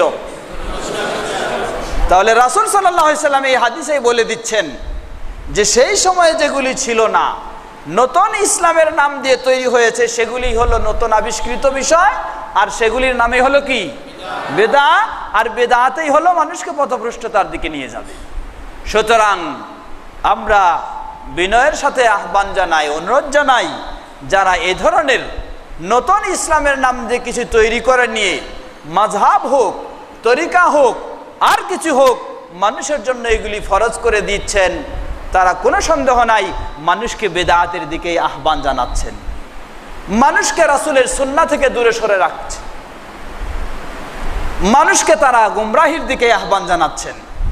অথচ যেই ইমামদের নাম দিয়ে এই সমস্ত কিছু করা হয়, সেই ইমামগণ কখনো এগুলি তারা তো বলেননি। আসুন আমরা একটু জেনে নেওয়ার চেষ্টা করি সেই প্রসিদ্ধ ইমাম, 4 জন ইমাম। আমাদের আলোচ্য বিষয় হলো সুন্নতে রাসূল সাল্লাল্লাহু আলাইহি সাল্লাম ও 4 ইমামের অবস্থান। আমরা সংক্ষিপ্তভাবে রাসূলের সুন্নাহ সম্পর্কে জানলাম। রাসূলের সুন্নাহর বিকল্প কোনো পথ হতে পারে? আমি যদি দুনিয়াতে বলি যে আমি মুসলিম হব, মুমিন হব, আমার জন্য অপরিহার্য কর্তব্য রাসূলের সুন্নাহকে আঁকড়ে ধরতে হবে। আমি যদি আখিরাতে জান্নাত পেতে চাই, আমার জন্য অপরিহার্য কর্তব্য আমাকে রাসূলের সুন্নাহ আঁকড়ে ধরতে হবে। আমি যদি জাহান্নাম থেকে বাঁচতে চাই, আমার জন্য সবচেয়ে বড় ফরজ হলো রাসূলের সুন্নাহকে আঁকড়ে ধরতে হবে। আর এই সুন্নাহকে অবশ্যই কি করতে হবে? কেউ খালি আসে বললেই হবে না, বরং সুন্নাহকে একটু যাচাই বাছাই করে নিতে হবে, আসলেই সেটি বিশুদ্ধ কি না, সেটি সঠিক কি না, রাসূল সাল্লাল্লাহু আলাইহি সাল্লামের সত্যিই সুন্নাহ কি না, না শুধু রাসূল সাল্লাল্লাহু আলাইহি সাল্লামের নাম দিয়েই চালানো হচ্ছে। এটা আবার আরেকটি বড় ধরনের ধোঁকা। আসুন আমরা এখন 4 জন প্রসিদ্ধ ইমাম, ইমাম আবু হানিফা রাহিমাহুল্লাহ, ইমাম মালিক রাহিমাহুল্লাহ, ইমাম শাফিঈ, ইমাম আহমদ বিন হাম্বল রাহিমাহুল্লাহ, তাদের যুগ হলো 80 হিজরিতে শুরু করে 241 হিজরি। 80 হিজরি থেকে শুরু করে 241 হিজরি 4 জন ইমাম এই সময়ের মাঝেই ছিলেন, আগে পিছে, এবং এই সময়ে তারা বিদায় নিয়ে চলে গেছেন। ইমাম আবু হানিফা রাহিমাহুল্লাহ জন্ম 80 হিজরিতে, মৃত্যু 150 হিজরিতে। ইমাম মালিক রাহিমাহুল্লাহ জন্ম 93 হিজরিতে, মৃত্যু 179 হিজরিতে। ইমাম শাফিঈ রাহিমাহুল্লাহ জন্ম 150 হিজরিতে, মৃত্যু 204 হিজরিতে।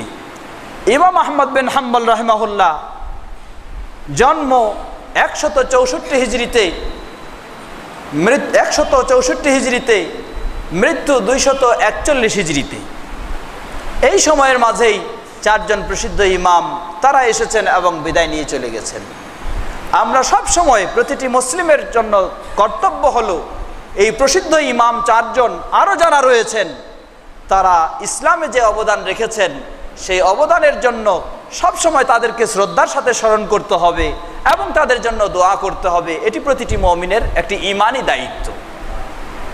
আল্লাহ রাব্বুল আলামিন সেই 4 জন প্রসিদ্ধ ইমাম, আরও যারা এই ধরনের ইমাম রয়েছেন, আল্লাহ রাব্বুল আলামিন সেই সকল ইমামদেরকে জাযায়ে খায়র দান করুন, তাদেরকে জান্নাতুল ফেরদাউস নসিব করুন।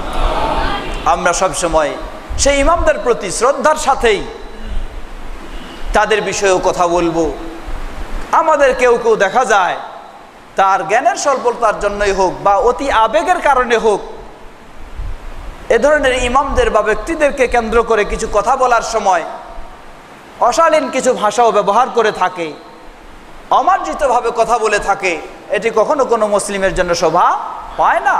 আলহামদুলিল্লাহ, তাদের যে অবদান, সেই অবদান এত সহজ নয়। অতএব আমরা তাদেরকে শ্রদ্ধার সাথে স্মরণ করব এবং তাদের আসল কথাগুলিকে আমরা তুলে ধরার চেষ্টা করব।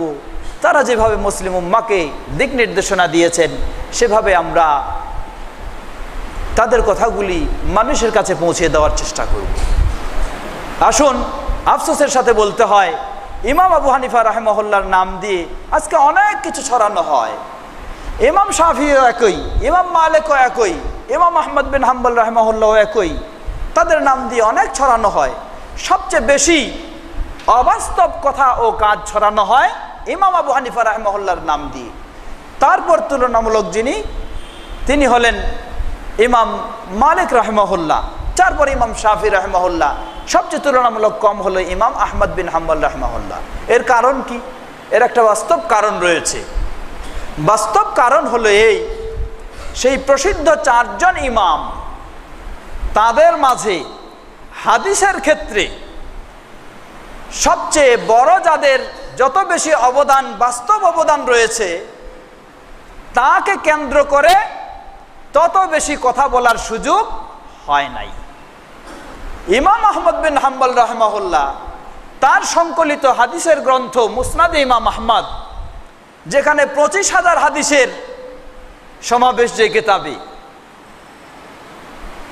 যার কারণে ইমাম আহমদ বিন হাম্বল রাহিমাহুল্লাহর নাম দিয়ে বেশি কিছু আর ছড়ানোর সুযোগ হয় নাই। ইমাম আহমদ বিন হাম্বলের পরেই ইমাম শাফি রাহিমাহুল্লাহর তুলনামূলক হাদিসের ক্ষেত্রে বেশি বর্ণনা রয়েছে। তাই ইমাম শাফি রাহিমাহুল্লাহর ব্যাপারেও তার নাম দিয়েও অত বেশি তুলনামূলক ছড়ানোর সুযোগ হয়নি। ইমাম শাফির পরেই হাদিসের বাস্তব কিতাব যেটি রয়েছে ইমাম মালিক রাহিমাহুল্লাহ, তাই ইমাম মালিক রাহিমাহুল্লাহরও তুলনামূলকভাবে বেশি কথা বলার সুযোগ হয়নি। ইমাম আহমদ বিন হাম্বল রাহিমাহুল্লাহর পরে ইমাম আবু হানিফা রাহিমাহুল্লাহর হাদিসের ক্ষেত্রে বাস্তব অবদান রয়েছে।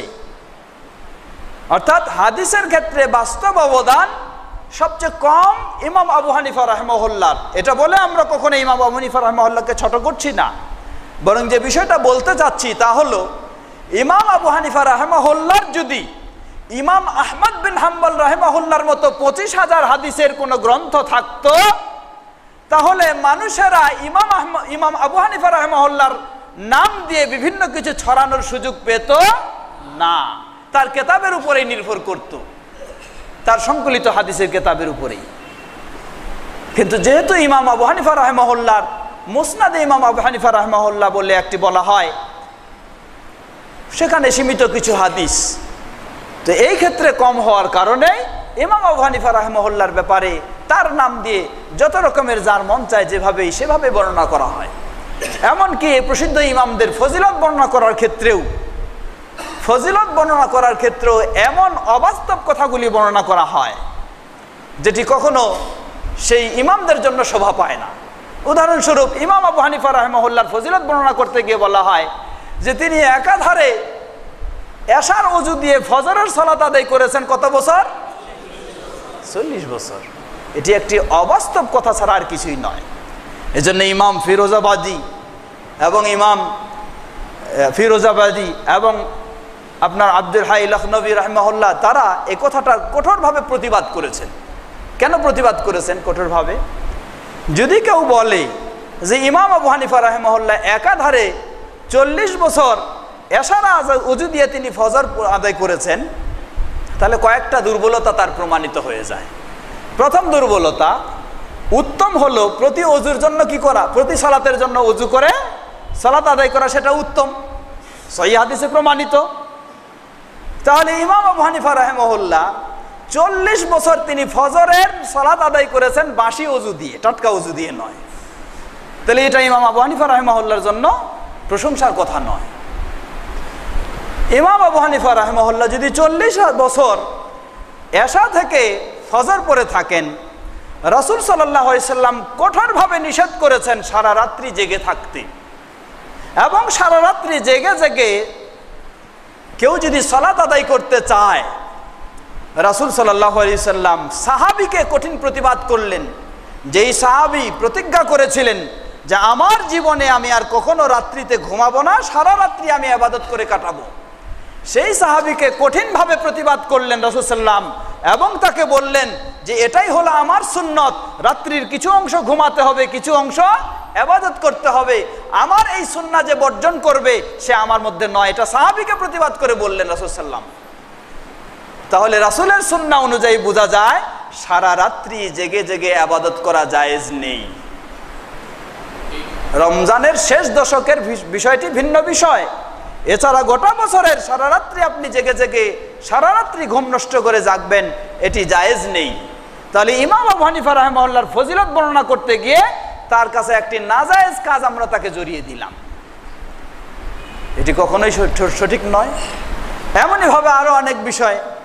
ইমাম আবু হানিফা রাহিমাহুল্লাহ যদি তিনি 40 বছর ধরে রাত্রি জাগেন, রাত্রি না ঘুমান, কারণ ঘুমালে অজুভঙ্গ হয়ে যায়, গভীর ঘুমে গেলে এটা একটি অজুভঙ্গের কারণ, তাহলে নিশ্চয়ই তিনি ফজর থেকে এশা থেকে ফজর পর্যন্ত 40 বছর ঘুমান নাই, রাত্রে ঘুমান নাই। আর যেই ব্যক্তি রাত্রে ঘুমাবেন না তাকে অবশ্যই সারাদিন ঘুমাইতে হবে, সারাদিন না হলেও অর্ধদিন ঘুমাইতে হবে। আর আল্লাহ সুবহানাহু ওয়া তাআলা রাত দিয়েছেন ঘুমানোর জন্য, দিন দিয়েছেন কাজ করার জন্য, তাহলে আল্লাহর সুন্নাহ বিরোধী হয়ে যায়, আল্লাহর নিয়মেরও বিরোধী হয়ে যায়, যার জন্য রাসূল সাল্লাল্লাহু আলাইহি সাল্লাম সারা রাত্রি ইবাদত করতে অনুমতি দেন নাই। তাহলে কি হলো, ফজিলত বাড়লো না কমলো? ফজিলত আরো কমলো। এজন্য অনেক বিজ্ঞ ব্যক্তি যারা বিষয়টিকে চিন্তা করেছেন যে এইগুলি বানাওটি কথা, মিথ্যা কথা, ইমামদের নামে এগুলি ছড়ানো হয়। আসুন আমরা প্রতিটি ব্যক্তিকে তিনি যে এই সম্মানের অধিকারী সেই সম্মানে আমরা দিব, কখনো তাদেরকে এমন ঊর্ধ্বে অতিরঞ্জিত করে আবার সম্মান হানি করার পর্যায়ে আমরা কখনো নিয়ে যাব, এটি কোনো ব্যক্তির জন্য শোভা পায় না। আসুন ইমাম আবু হানিফা রাহিমাহুল্লাহ, আমাদের সময় অনেক দীর্ঘ হয়ে গেছে, সংক্ষিপ্তভাবে আমরা একটু জেনে নেই। প্রসিদ্ধ সেই ইমামগণ তাদের যে মূল্যবান বক্তব্য ছিল সুন্নাহর ক্ষেত্রে, ইমাম আবু হানিফা রাহিমাহুল্লাহ তিনি যেই যুগে ছিলেন সেই যুগে সহিহুল বুখারী সংকলন হয়নি, সেই যুগে সহিহ মুসলিমেরও সংকলন হয়নি, সেই যুগে আবু দাউদ, তিরমিজি, ইবনে মাজাহ, নাসাই ইত্যাদি হাদিসের গ্রন্থগুলি কোনোটাই সংকলন হয়নি। ইমাম আবু হানিফা রাহিমাহুল্লাহ তিনি মূল্যবান উপদেশ দিয়ে তিনি বলছেন ইজা সাহহাল হাদিস ফাহুয়া মাযহাবি। জেনে রাখো আজকে হয়তো এমন পরিবেশ পরিস্থিতি সৃষ্টি হয়নি যে সহিহ হাদিসগুলিকে সংকলন করার মতো এখনো হয়তো পরিবেশ হয়নি, এমন এক সময় আসবে যেই সময় সহিহ হাদিসগুলি সংকলন হবে। বাস্তবই আলহামদুলিল্লাহ ইমাম বুখারী রাহিমাহুল্লাহ, ইমাম মুসলিম রাহিমাহুল্লাহ তাদের মতো ব্যক্তিদের দিয়ে আল্লাহ সুবহানাহু ওয়া তাআলা সহিহ হাদিসগুলিকে কি করেছেন? সংকলন করেছেন। ইমাম আবু হানিফা রাহিমাহুল্লাহ মূল্যবান কথা বলেছেন, যখন এই হাদিস সহিহ বলে কারো কাছে প্রমাণিত হবে, আমি বলছি সেটাই হলো আমার মত, সেটাই হলো আমার পথ। আল্লাহু আকবার, কত মূল্যবান কথা বলেছেন ইমাম আবু হানিফা। আর আজকে যত রকমের জোরাতালি দেওয়া সেগুলি আমরা ইমাম আবু হানিফার নাম দিয়ে শুধু চালানোর চেষ্টা করি, এটি অবশ্যই ইমাম আবু হানিফার জন্য মানহানিকর বিষয়, তা হওয়া উচিত নয়। তিনি বলেন ইজা সাহহাল হাদিস ফাহুয়া মাযহাবি। ইকাদুল হিমাম এর 62 পৃষ্ঠায় এটি এসেছে। অনুরূপভাবে রাসমুল মুফতি এর প্রথম খণ্ডে 4 পৃষ্ঠা, আরও বিভিন্ন গ্রন্থে এটি রয়েছে। ইমাম আবু হানিফা রাহিমাহুল্লাহ আরও কত সুন্দর কথা বলছেন দেখুন। তিনি বলেন ইযা কুলতু কাওলান ইউখালিফু কিতাবাল্লাহি তাআলা ওয়া খাবরার রাসূল ফাতরুকু কাওলি। ইমাম আবু হানিফা বলছেন আমি যদি কোনো কথা বলে থাকি আর সেই কথা আল্লাহ সুবহানাহু ওয়া তাআলার কিতাব কোরআন অথবা রাসূল সাল্লাল্লাহু আলাইহি সাল্লামের হাদিসের যদি বিরোধী হয়ে থাকে, সাংঘর্ষিক হয়ে থাকে, ফাতরুকু কাউলি, আমার কথাকে তোমরা ছুঁড়ে মারো, আমার কথাকে তোমরা বর্জন করো। কত মূল্যবান কথা বলেছেন। প্রকৃতপক্ষে একজন আল্লাহ রাব্বুল আলামিন এবং রাসূলের প্রতি শ্রদ্ধাশীল ব্যক্তির কথা এটাই হবে, তিনি কখনো বলবেন না যে আমার কথাকেই তোমরা ধরো আর আল্লাহর কথা আর রাসূলের কথাকে ছেড়ো, এটা কখনো বলতে পারেন না। এমনই ভাবে ইমাম আবু হানিফা রাহিমাহুল্লাহ তিনি আরো কত মূল্যবান কথা বলছেন। তিনি বলছেন, ইয়াকুম ওয়াল কাউলা ফি দীনিল্লাহি বিররাই ওয়া আলাইকুম বিইত্তিবাইস সুন্নাহ ফামান খারাজা আনহা দাল্লা। তিনি বলছেন, ইয়াকুম ওয়াল কাউলা ফি দীনিল্লাহি বিররাই, আমি তোমাদেরকে সতর্ক সাবধান করছি, আল্লাহর দ্বীনের ব্যাপারে কোন রকমের মন গড়া কথা বলো না। আল্লাহর দ্বীনের ব্যাপারে কোনো মন গড়া কথা বলো না। ওয়া আলাইকুম বিইত্তিবাইস সুন্নাহ, আর তোমাদের জন্য অপরিহার্য দায়িত্ব হলো রাসূলের সুন্নাহকে তোমরা আঁকড়ে ধরো। কারণ মান খারাজা আনহা দাল্লা, যে রাসূলের সুন্নাহ থেকে বের হয়ে যাবে সে হেদায়েতে থাকতে পারে? দাল্লা। ইমাম আবু হানিফা বলছেন যে রাসূলের সুন্নাহ থেকে বের হয়ে যাবে সে পথভ্রষ্ট হয়ে যাবে। তাহলে এখন দেখুন ইমাম আবু হানিফা রাহিমাহুল্লাহর এই সুন্দর বক্তব্য, যে বক্তব্য বহু গ্রন্থে এসেছে, তার মাঝে মিজানুল কুবরা এর প্রথম খণ্ডের 9 পৃষ্ঠায় এই বক্তব্যটি এসেছে, আরো অনেক গ্রন্থে রয়েছে। যেই ইমাম আবু হানিফা বললেন যদি কেউ রাসূলের সুন্নাহ থেকে বের হয়ে যায় সে কি হবে? পথভ্রষ্ট হয়ে যাবে, অর্থাৎ রাসূলের সুন্নাহকে বাদ দিয়ে অন্য কিছু মানবে। এখন যারা আমরা বলি যে এই হাদিস আমাদের মাযহাবে নাই, সহিহ বুখারীর হোক সহিহ মুসলিমের হোক, সেই রাসূলের সুন্নাহকে আমরা বাদ দিয়ে সরে যাই, ইমাম আবু হানিফা রাহিমাহুল্লাহর এই বক্তব্য অনুযায়ী তার অবস্থাটা কোথায়? ইমাম আবু হানিফা রাহিমাহুল্লাহর এই বক্তব্য অনুযায়ী যিনি দাবি করেন আমি হানাফি, আবার তিনি বলেন যে আমার মাযহাবে এই হাদিস নাই, তাই হাদিসকে রাসূলের হাদিসকে বর্জন করে, তার অবস্থানটা কোথায়? এজন্য আফসোসের সাথে বলতে হয়, আমরা আর একদিন আলোচনা করব ইমাম আবু হানিফা রাহিমাহুল্লাহ বিষয়কে কেন্দ্র করে, বিশেষ করে আকীদার ক্ষেত্রে আজকে মুসলিম বিশ্বে বা আমাদের এই ভারতীয় উপমহাদেশে যারা ইমাম আবু হানিফা রাহিমাহুল্লাহর দিকে নিজেদেরকে সম্পৃক্ত করি, হানাফি বলে নিজেদেরকে দাবি করি, তারা অধিকাংশ বিশ্বাস করে আল্লাহ সুবহানাহু ওয়া তাআলার ক্ষেত্রে তারা ইমাম আবু হানিফা রাহিমাহুল্লাহর আকীদাকে মানেন না। বরং ইমাম আবু হানিফা রাহিমাহুল্লাহর আকীদার আলোকে, ইমাম আবু হানিফা রাহিমাহুল্লাহর সেই 1300 বছর আগের যে ফতোয়া, সেই ফতোয়ার আলোকে যারা আজকে বিশ্বাস করে আল্লাহ সুবহানাহু ওয়া তাআলা সসত্তায় সর্বত্র বিরাজমান, ইমাম আবু হানিফা রাহিমাহুল্লাহ তাদেরকে কাফের বলেছেন 1300 বছর আগে।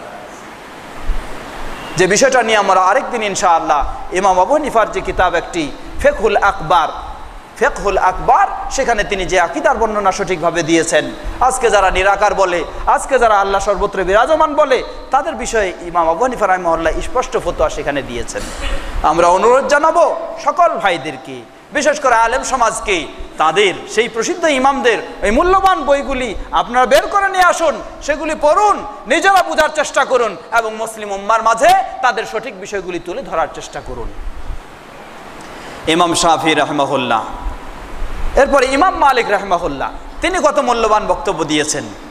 দেখুন ইমাম মালিক রাহিমাহুল্লাহ, ইমাম আবু হানিফা রাহিমাহুল্লাহ এই ধরনের দলিলের কত গুরুত্ব দিয়েছেন। দেখেন আজকে আমরা যদি কোনো আমাদের খতিব সাহেবদেরকে, কোনো ইমাম সাহেবদেরকে কেউ যদি বলতে চায় যে ইমাম সাহেব বা অমুক আপনি যে এই কথা বললেন একটু দলিল আমাদেরকে জানান, যদি এটা বলা হয় এক ধমকে দূর করে দেওয়া হয়, মিয়া তুমি দলিল বলতে কি বুঝো, এই বলে দূর করে দেওয়া হয়। অথচ ইমাম আবু হানিফা রাহিমাহুল্লাহ কি বলেন? ইমাম আবু হানিফা রাহিমাহুল্লাহ বলেন, লা ইয়াহিল্লু লি আহাদিন আন ইয়াখুযা বিকাউলিনা মা লাম ইয়ালাম মিন আইনা আখাযনাহু, কোন ব্যক্তির জন্য হালাল নয় আমাদের কোনো কথাকে সে গ্রহণ করবে যতক্ষণ না সে জানতে পারে যে আমরা কোন জায়গা থেকে এটা গ্রহণ করেছি। এটা না জানা পর্যন্ত তার গ্রহণ করা হালাল নয়। হালাল নয় মানে কি? হালাল নয় মানে হলো হারাম। ইমাম আবু হানিফা রাহিমাহুল্লাহ তার কথাগুলি দলিল ছাড়া গ্রহণ করা হারাম বলে ঘোষণা দিয়েছেন। ইমাম আবু হানিফা রাহিমাহুল্লাহ আরো কত সুন্দরভাবে বলছেন, তিনি বলতেছেন ওফি রিওয়ায়াতিন হারামুন আলা মান লাম ইয়ারিফ দালিলি আন ইফতিয়া বিকালামি। ইমাম আবু হানিফা রাহিমাহুল্লাহ বলছেন, যে ব্যক্তি আমার দলিল জানবে না, তাহলে এই দলিল সহকারে না জেনে যদি শুধু ফতোয়াই দেয়, এটা হলো হারামুন, তার জন্য এটা হারাম, তার জন্য হারাম। আর সেই ইমাম সাহেবের এই অনুসারী দাবি করে তাদেরকে যখন বলেন একটা বিষয়ের দলিল জানতে চান, আপনাকে তখন ধিক্কার দিয়ে কি হয়েছে, তুমি কত বড় বুঝো, কি হাদিস বুঝো, কি পড়েছো, এই বলে তা বের করে দেওয়া হয়। কোথায়? ইমাম আবু হানিফা রাহিমাহুল্লাহর অনুসারী হওয়ার চেষ্টা করুন, এটাই আমরা আজকে আহ্বান জানাবো। আমরাও দাবি করি, আমরাও এই আশা করি যে আমরা ইমাম আবু হানিফা রাহিমাহুল্লাহর অনুসরণ করার চেষ্টা করি সম্ভব অনুযায়ী, এবং আহ্বানও জানাবো, আসুন আপনারা ইমাম আবু হানিফা রাহিমাহুল্লাহর সত্যিকারীভাবে অনুসরণ করার চেষ্টা করুন। ইমাম আবু হানিফা রাহিমাহুল্লাহর প্রসিদ্ধ ছাত্র আবু ইউসুফ তাকে কিভাবে বলতেছেন, বলছেন ওয়াইহাকা ইয়া ইয়াকুব লা তাকতুব কুল্লামা তাসমা মিন্নি ফাইন্নী ক্বাদ আরা আর-রা'য়া আল-ইয়াওম ওয়া আতরুকুহু গাদান ওয়া আরা আর-রা'য়া গাদান ওয়া আতরুকুহু বা'দা গাদিন। বলছেন তার ছাত্র আবু ইউসুফকে, হে আবু ইউসুফ, তুমি যা শুনবে আমার কাছ থেকে তা তুমি লেখো না, কারণ আজকে হয়তো আমি একটা জিনিস পেয়েছি, আমার চিন্তায় এসেছে, সেটা মনে করতেছি, আগামীকালকে আবার এই জিনিসটাকে কি করি, আমি এটাকে প্রত্যাখ্যান করে ফেলি, এটা উড্র করে নেই, অন্য একটা আমি বিষয় বলি। এর কারণ হলো সেই প্রসিদ্ধ ইমামগণ তাদের হাতে সব হাদিসগুলি জমা হয় নাই, যখন যখন যেটা জানতেছেন সেই অনুযায়ী তারা একটা সিদ্ধান্ত দিচ্ছেন বা একটা মতামত দিচ্ছেন। অতএব আসুন, ইমাম আবু হানিফা রাহিমাহুল্লাহর নিয়ম হলো দলিল ছাড়া তার কথা যদি কেউ গ্রহণ করে সেটা হলো তার জন্য হারাম। ইমাম মালিক রাহিমাহুল্লাহ কত মূল্যবান বক্তব্য দিয়েছেন। একইভাবে সেই প্রসিদ্ধ ইমামগণ, ইমাম মালিক রাহিমাহুল্লাহ বলেন, ইন্নামা আনা বাশারুন উখতি ওয়া উসিব ফানজুরু ফি রাই ফাকুল্লু মা ওয়াফাকাল কিতাবা ওয়াস সুন্নাহ ফাখুযুহু ওয়া কুল্লু মা লাম ইউওয়াফিকিল কিতাবা ওয়াস সুন্নাহ ফাতরুকুহু। ইমাম মালিক বলছেন, আল্লাহু আকবার, বলছেন ইন্নামা আনা বাশার, জেনে রাখো আমি মানুষ একজন, আমি একজন মানুষ, উখতি ওয়া উসিব, অতএব মানুষ হিসাবে আমার ভুলও হতে পারে, সঠিকও হতে পারে। ফানজুরু ফি রাই, আমার যদি কোনো বক্তব্য থেকে থাকে, ফতোয়া থেকে থাকে, সেগুলি তোমরা ভালো করে লক্ষ্য করো। ফাকুল্লু মা ওয়াফাকাল কিতাবা ওয়াস সুন্নাহ ফাখুযুহু, আমার যেই বক্তব্যগুলি কোরআন এবং হাদিসের অনুযায়ী হয়ে থাকে সেটা তোমরা গ্রহণ করো। ওয়া কুল্লু মা লাম ইউওয়াফিকিল কিতাবা ওয়াস সুন্নাহ ফাতরুকুহু, আর আমার যেই বক্তব্যগুলি কোরআন ও সুন্নাহ অনুযায়ী নয় সেটাকে ছড়ে মারো, সেটাকে বর্জন করো। হক ব্যক্তি হক কথা বলেছেন। ইমাম মালিক রাহিমাহুল্লাহ ইকাদুল হিমাম 72 পৃষ্ঠা। অনুরূপভাবে ইমাম মালিক রাহিমাহুল্লাহ তিনি আরো কত মূল্যবান বলছেন, লাইসা আহাদুম বা'দান নবী ইল্লা ওয়া ইউখায মিন কাউলিন ওয়া ইউতরাক ইল্লা নবী। বলছেন যে নবী সাল্লাল্লাহু আলাইহি ওয়াসাল্লামের পরে এমন কোন ব্যক্তি নাই যার সব কথাগুলি গ্রহণযোগ্য, এমন কোন ব্যক্তি নাই। একজনই ব্যক্তি, তিনি হলেন নবী মুহাম্মদ সাল্লাল্লাহু আলাইহি ওয়াসাল্লাম, যার সব কথাগুলি হলো গ্রহণযোগ্য। এছাড়া তারপরে যারা রয়েছে সকলের এই কথাগুলি হয় গ্রহণযোগ্য হতে পারে অথবা বর্জনীয় হতে পারে। কিন্তু আজকে যারা অন্ধ অনুসরণের দাবিদার, তারা দাবি করে থাকেন যে তিনি সবকিছুই হক বলেছেন, সবকিছুই হক জানেন। ইমাম মালিকের মতো ব্যক্তি বললেন যে না, এই কথা কখনো সঠিক নয়। আমাদের সময় শেষ হয়ে আসছে, তাই দীর্ঘ করছি না। ইমাম শাফি রাহিমাহুল্লাহ তিনি কত মূল্যবান বক্তব্য দিচ্ছেন। তিনি বলছেন, ইযা ওয়াজাদতুম ফি কিতাবি খিলাফা সুন্নতি রাসূলিল্লাহ সাল্লাল্লাহু আলাইহি ওয়াসাল্লাম ফাকুলু বিসুন্নতি রাসূলিল্লাহ ওয়া দাউ মা কুলতু ওয়া ফি রিওয়ায়াতিন ফাত্তাবিউহা ওয়া লা তালতাফিতু ইলা কাউলি আহাদিন।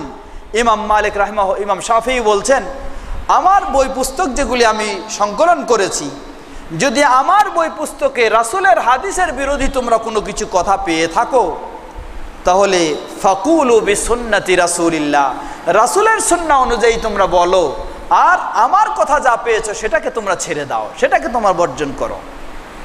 অন্য বর্ণনায় বলতেছেন ফাত্তাবিউহা, রাসূলের সুন্নাহকে তোমরা গ্রহণ করো, আর কোন ব্যক্তি কি বলেছেন সেটার দিকে তোমরা দৃষ্টি দিও না। ইমাম মালিক, এমনইভাবে ইমাম শাফি রাহিমাহুল্লাহ আরও তিনি বলতেছেন কুল্লু মা কুলতু ফাকানা আনিন নবী সাল্লাল্লাহু আলাইহি ওয়াসাল্লাম খিলাফা কওলি মিম্মা ইয়াসিহু ফাহাদিসুন নবী সাল্লাল্লাহু আলাইহি ওয়াসাল্লাম আউলা ফালা তুকাল্লিদুনি। আমি যা কিছু বলেছি যদি এর বিপরীত রাসূল সাল্লাল্লাহু আলাইহি ওয়াসাল্লামের কথা পাওয়া যায় তাহলে রাসূলের কথাকেই গ্রহণ করতে হবে যদি সহিভাবে প্রমাণিত হয়, আর তোমরা কোনো ব্যক্তির অন্ধ অনুসরণ করো না। এমনইভাবে ইমাম আহমদ বিন হাম্বল রাহিমাহুল্লাহ তিনিও কত মূল্যবান কথা বলতেছেন। তিনি বলছেন রায়ু আল আউজাঈ ওয়া রায়ু মালিক ওয়া রায়ু আবি হানিফা কুল্লুহু রায়ুন ওয়া হুয়া ইনদি সাওয়াউন ওয়া ইন্নামাল হুজ্জাতু ফিল আসার। ইমাম আহমদ বিন হাম্বল বলছেন যে ইমাম আউজাঈর যেটা বক্তব্য বা ইমাম মালিকের যেটা বক্তব্য বা ইমাম আবু হানিফার যেটা বক্তব্য, নিজস্ব বক্তব্য যেগুলি সবগুলি সমান, কোনো ব্যক্তি হিসাবে কোনোটা প্রাধান্য পায় না। ওয়া হুয়া ইনদি সাওয়া, আর আমার কাছে সবগুলি আমি সমান মনে করি। ওয়া ইন্নামাল হুজ্জাতু ফিল আসার, শুধু দলিল আমি গ্রহণ করতে চাই বা গ্রহণ করা যাবে কোথায়? ফিল আসার, রাসূলের হাদিসেই হলো শুধু দলিল, আর অন্য কোনো ব্যক্তির কথা কখনো দলিল হতে পারে, কোনো ইমামের কথা দলিল হতে পারে না। এমনইভাবে ইমাম আহমদ বিন হাম্বল বলছেন আযাবতু লিকাউমিন আরাফুল ইসনাদ ওয়া সিহহাতাহু ওয়া ইয়াযহাবুনা ইলা রাই সুফিয়ান ওয়া ইয়াকুলুল্লাহু আযজা ওয়া জাল্লা ফালইহযারিল্লাযীনা ইউখালিফুনা আন আমরি আন তুসিবাহুম ফিতনাতুন আও ইউসিবাহুম আযাবুন আলীম। ইমাম আহমদ বিন হাম্বল বলছেন যে আমার আশ্চর্য হয় ওই ব্যক্তিদের দিকে যারা রাসূলের হাদিস জানতেছে এবং এটাও জানতেছে যে রাসূলের এই হাদিসগুলি সহিহ, এরপরও সে চিন্তা করে যে অমুকে কি বলেছে তমুকে কি বলেছে সেদিক যেতে চায়। তার বিষয়টাই আমার কাছে খুবই আশ্চর্য মনে হয়, কারণ আল্লাহ সুবহানাহু ওয়া তাআলা বলেন ফালইহযারিল্লাযীনা ইউখালিফুনা আন আমরিহি আন তুসিবাহুম ফিতনাতুন আও ইউসিবাহুম আযাবুন আলীম। তাদের সতর্ক সাবধান হয়ে যাওয়া উচিত, হুঁশিয়ার হয়ে যাওয়া উচিত যারা রাসূলের বিরোধিতা করে থাকে, অর্থাৎ রাসূলের হাদিস বর্জন করে অন্য কারো কথার দিকে যায়। আন তুসিবাহুম ফিতনাতুন, যে তাদেরকে ফিতনায় গ্রাস করবে, আও ইউসিবাহুম আযাবুন আলীম, অথবা তাদেরকে কঠিন যন্ত্রণাদায়ক শাস্তি তাদেরকে পেয়ে যাবে। সম্মানিত দিনী ভাইরা আমার, তাই আসুন কথা আর দীর্ঘ করছি না, আমরা শেষ করতে যাচ্ছি। এ ধরনের ইমামদের মূল্যবান বক্তব্যগুলি রেফারেন্স সহ আমি আমার এই বইয়ে তুলে ধরার চেষ্টা করেছি। আপনারা সেটি সংগ্রহ করতে পারলে আরও বিস্তারিতভাবে সেগুলি জানার চেষ্টা করবেন। আল্লাহ রাব্বুল আলামিন সেভাবেই আমাদেরকে বিষয়গুলি ভালোভাবে জেনে শুনে রাসূলের সুন্নাহকে, কোরআন ও সুন্নাহকে সব কিছুর ঊর্ধ্বে প্রাধান্য দিয়ে আমাদেরকে সঠিকভাবে ইসলামের উপর থাকার তৌফিক দান করুন। সংক্ষিপ্তভাবে দুটি আয়াত বলেই কথা শেষ করব। একটি আয়াত, সে আয়াতে আমরা দেখব যে আল্লাহ সুবহানাহু ওয়া তাআলা, তিনটি আয়াত আল্লাহ সুবহানাহু ওয়া তাআলা আমাদেরকে কি নির্দেশ দিয়েছেন, কোনো ব্যক্তির কথা শুনবো, কিভাবে ইসলাম পালন করব। আল্লাহ রাব্বুল আলামিন সূরা আরাফের 3 নম্বর আয়াতে বলেন, আল্লাহ বলেন ইত্তাবিউ মা উনজিলা ইলাইকুম মির রাব্বিকুম ওয়ালা তাত্তাবিউ মিন দুনিহি আউলিয়া। ইত্তাবিউ মা উনজিলা ইলাইকুম মির রাব্বিকুম, তোমরা অনুসরণ করো ইসলাম পালনের ক্ষেত্রে মা উনজিলা ইলাইকুম মির রাব্বিকুম, তোমাদের রবের পক্ষ থেকে যা তোমাদের কাছে নাজিল হয়েছে সেটাই তোমরা ইসলাম পালনের জন্য অনুসরণ করো। ওয়ালা তাত্তাবিউ মিন দুনিহি আউলিয়া, সেটাকে বাদ দিয়ে অমুক ওলি কি বলেছেন, অমুক গাউস কি বলেছেন, অমুক ইমাম কি বলেছেন, অমুক কুতুব কি বলেছেন, সেগুলি তোমরা অনুসরণ করো না। আল্লাহু আকবার। আল্লাহ রাব্বুল আলামিন ক্লিয়ার করে দিয়েছেন, অমুক কি বললো, অমুক ইমাম, অমুক ওলি তলি, না, সেগুলি নয়। ইত্তাবিউ মা উনজিলা ইলাইকুম মির রাব্বিকুম, তোমাদের রবের পক্ষ থেকে যা নাজিল হয়েছে সেটা তোমরা অনুসরণ করো। এটা হলো কার নির্দেশ? আল্লাহর নির্দেশ। আর রবের পক্ষ থেকে নাজিল হয়েছে কয়টি বিষয়? দুটি বিষয়, একটি হলো কোরআন আর একটি হলো রাসূল সাল্লাল্লাহু আলাইহি সাল্লামের হাদিস, তবে সেই হাদিস অবশ্যই সহিহ হতে হবে। এ হলো আল্লাহর নির্দেশ। এখন আসুন রাসূলের এই আল্লাহর নির্দেশ অনুযায়ী রাসূল যখন দাওয়াত দিলেন, রাসূল সাল্লাল্লাহু আলাইহি সাল্লাম, তখন সেই সময়ের যারা ইসলাম মানেনি তাদের অবস্থাটা কি ছিল আল্লাহ রাব্বুল আলামিন তাদের অবস্থাও তুলে ধরেছেন। আল্লাহ বলছেন, وَإِذَا قِيلَ لَهُمُ اتَّبِعُوا مَا أَنزَلَ اللَّهُ قَالُوا بَلْ نَتَّبِعُ مَا أَلْفَيْنَا عَلَيْهِ آبَاءَنَا أَوَلَوْ كَانَ آبَاؤُهُمْ لَا يَعْقِلُونَ شَيْئًا وَلَا يَهْتَدُونَ। সূরা বাকারা 170 নম্বর আয়াতে বললেন, আল্লাহ বলছেন, وَإِذَا قِيلَ لَهُمُ اتَّبِعُوا مَا أَنزَلَ اللَّهُ, যখন তাদেরকে বলা হয়, দাওয়াত দেওয়া হয়, আসো, কোনো কিছু বুঝি না আমরা, আল্লাহ যা নাজিল করেছেন সেটাই আমরা কি করব, মানব। এই দাওয়াত যখন দেওয়া হয় তারা কি জবাব দেয়? তারা জবাব দেয়, বাল নাত্তাবিউ, ক্বালু বাল নাত্তাবিউ মা আলফাইনা আলাইহি আবাআনা। না না না, আল্লাহ কি নাজিল করেছেন না করেছেন সেটা আমাদের জানার বিষয় নয়, বরং আমরা অনুসরণ করব মা আলফাইনা আলাইহি আবাআনা, বাপ দাদাকে যেই নিয়মে পেয়েছি সেই নিয়মটাই আমরা মানব, অন্য কিছু মানব না। আল্লাহু আকবার। সরাসরি আল্লাহর কোরআন, আল্লাহর আয়াত, রাসূল সাল্লাল্লাহু আলাইহি ওয়াসাল্লাম তাদেরকে বলছেন যে আল্লাহ যা নাজিল করেছেন আসো সেটার অনুসরণ করি। তারা জবাব দেয়, না, আল্লাহ কি নাজিল করেছেন সেটা নয়, বরং বাপ দাদাকে কোন নিয়মে পেয়েছি, বাপদাদাকে যেই মাযহাবে পেয়েছি, বাপদাদাকে যেই তরিকায় পেয়েছি, বাপদাদাকে যেই নিয়ম কানুনের উপর পেয়েছি সেটাই আমরা মেনে চলব। আল্লাহ বলছেন, আওয়ালাউ কানা আবাউহুম লা ইয়াকিলুনা শাইআন ওয়া লা ইয়াহতাদুন, যদিও তাদের বাপদাদা নাও বুঝতো, হেদায়েতের উপর নাও থাকতো, তবু তারা বাপদাদার দোহাই দিয়ে সেই নিয়ম নীতির উপরে অটল থাকতে চায়। আজকে আমাদেরও যখন আমরা আহ্বান জানাই, আসুন আল্লাহর কোরআন রাসূলের সুন্নাহ আমরা মেনে চলি, তখন একইভাবে জবাব এসে যায় যে না, বাপ দাদা যেইভাবে মেনে চলে আসছে ওইভাবেই চলতে হবে, বাপ দাদা যেভাবে নামাজ পড়েছেন সেভাবেই নামাজ পড়তে হবে, এই জবাব এসে যায়। এটি কোনো মুসলিমের পক্ষে থেকে হতে পারে না। এটা হলো অমুসলিম, যে ইসলাম মানতে চায় না তার এই জবাব। এই জবাব কখনো কোনো মুসলিমের জন্য হয় না। যিনি মুসলিম মুমিন তার জবাব কি হবে, আল্লাহ রাব্বুল আলামিন সেই জবাবও কোরআনুল কারীমে তুলে ধরেছেন। সূরা নূরের 51 ও 52 নম্বর আয়াতে আল্লাহ রাব্বুল আলামিন তুলে ধরেছেন। আল্লাহ বলেন, ইন্নামা কানা কাউলাল মুমিনিনা ইযা দুউ ইলাল্লাহি ওয়া রাসূলিহি লিয়াহকুমা বাইনাহুম আন ইয়াকুলু সামি'না ওয়া আতা'না ওয়া উলাইকা হুমুল মুফলিহুন। আল্লাহ বলেন, ইন্নামা কানা কাউলাল মুমিনিন, ইন্নামা শব্দ ব্যবহার করেছেন আল্লাহ, অর্থাৎ এটা ছাড়া মুমিনদের অন্য কোনো বক্তব্য হতে পারে না।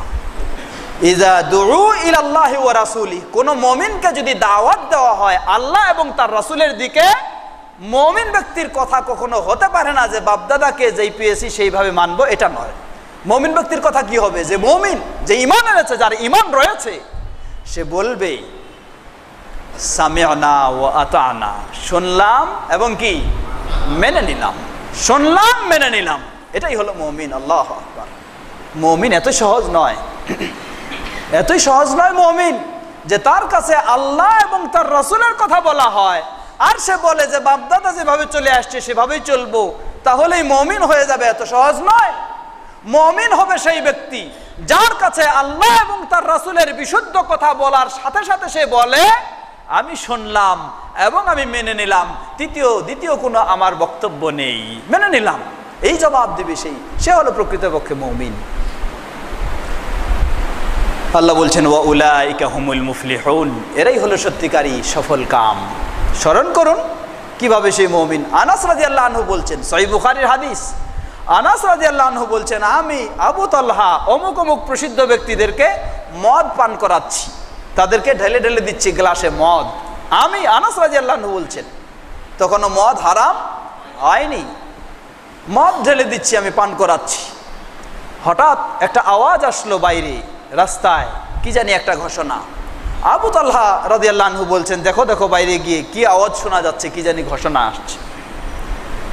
গিয়ে শুনলেন ঘোষণা হচ্ছে যে আজ থেকে মদ হারাম, ঘোষণা।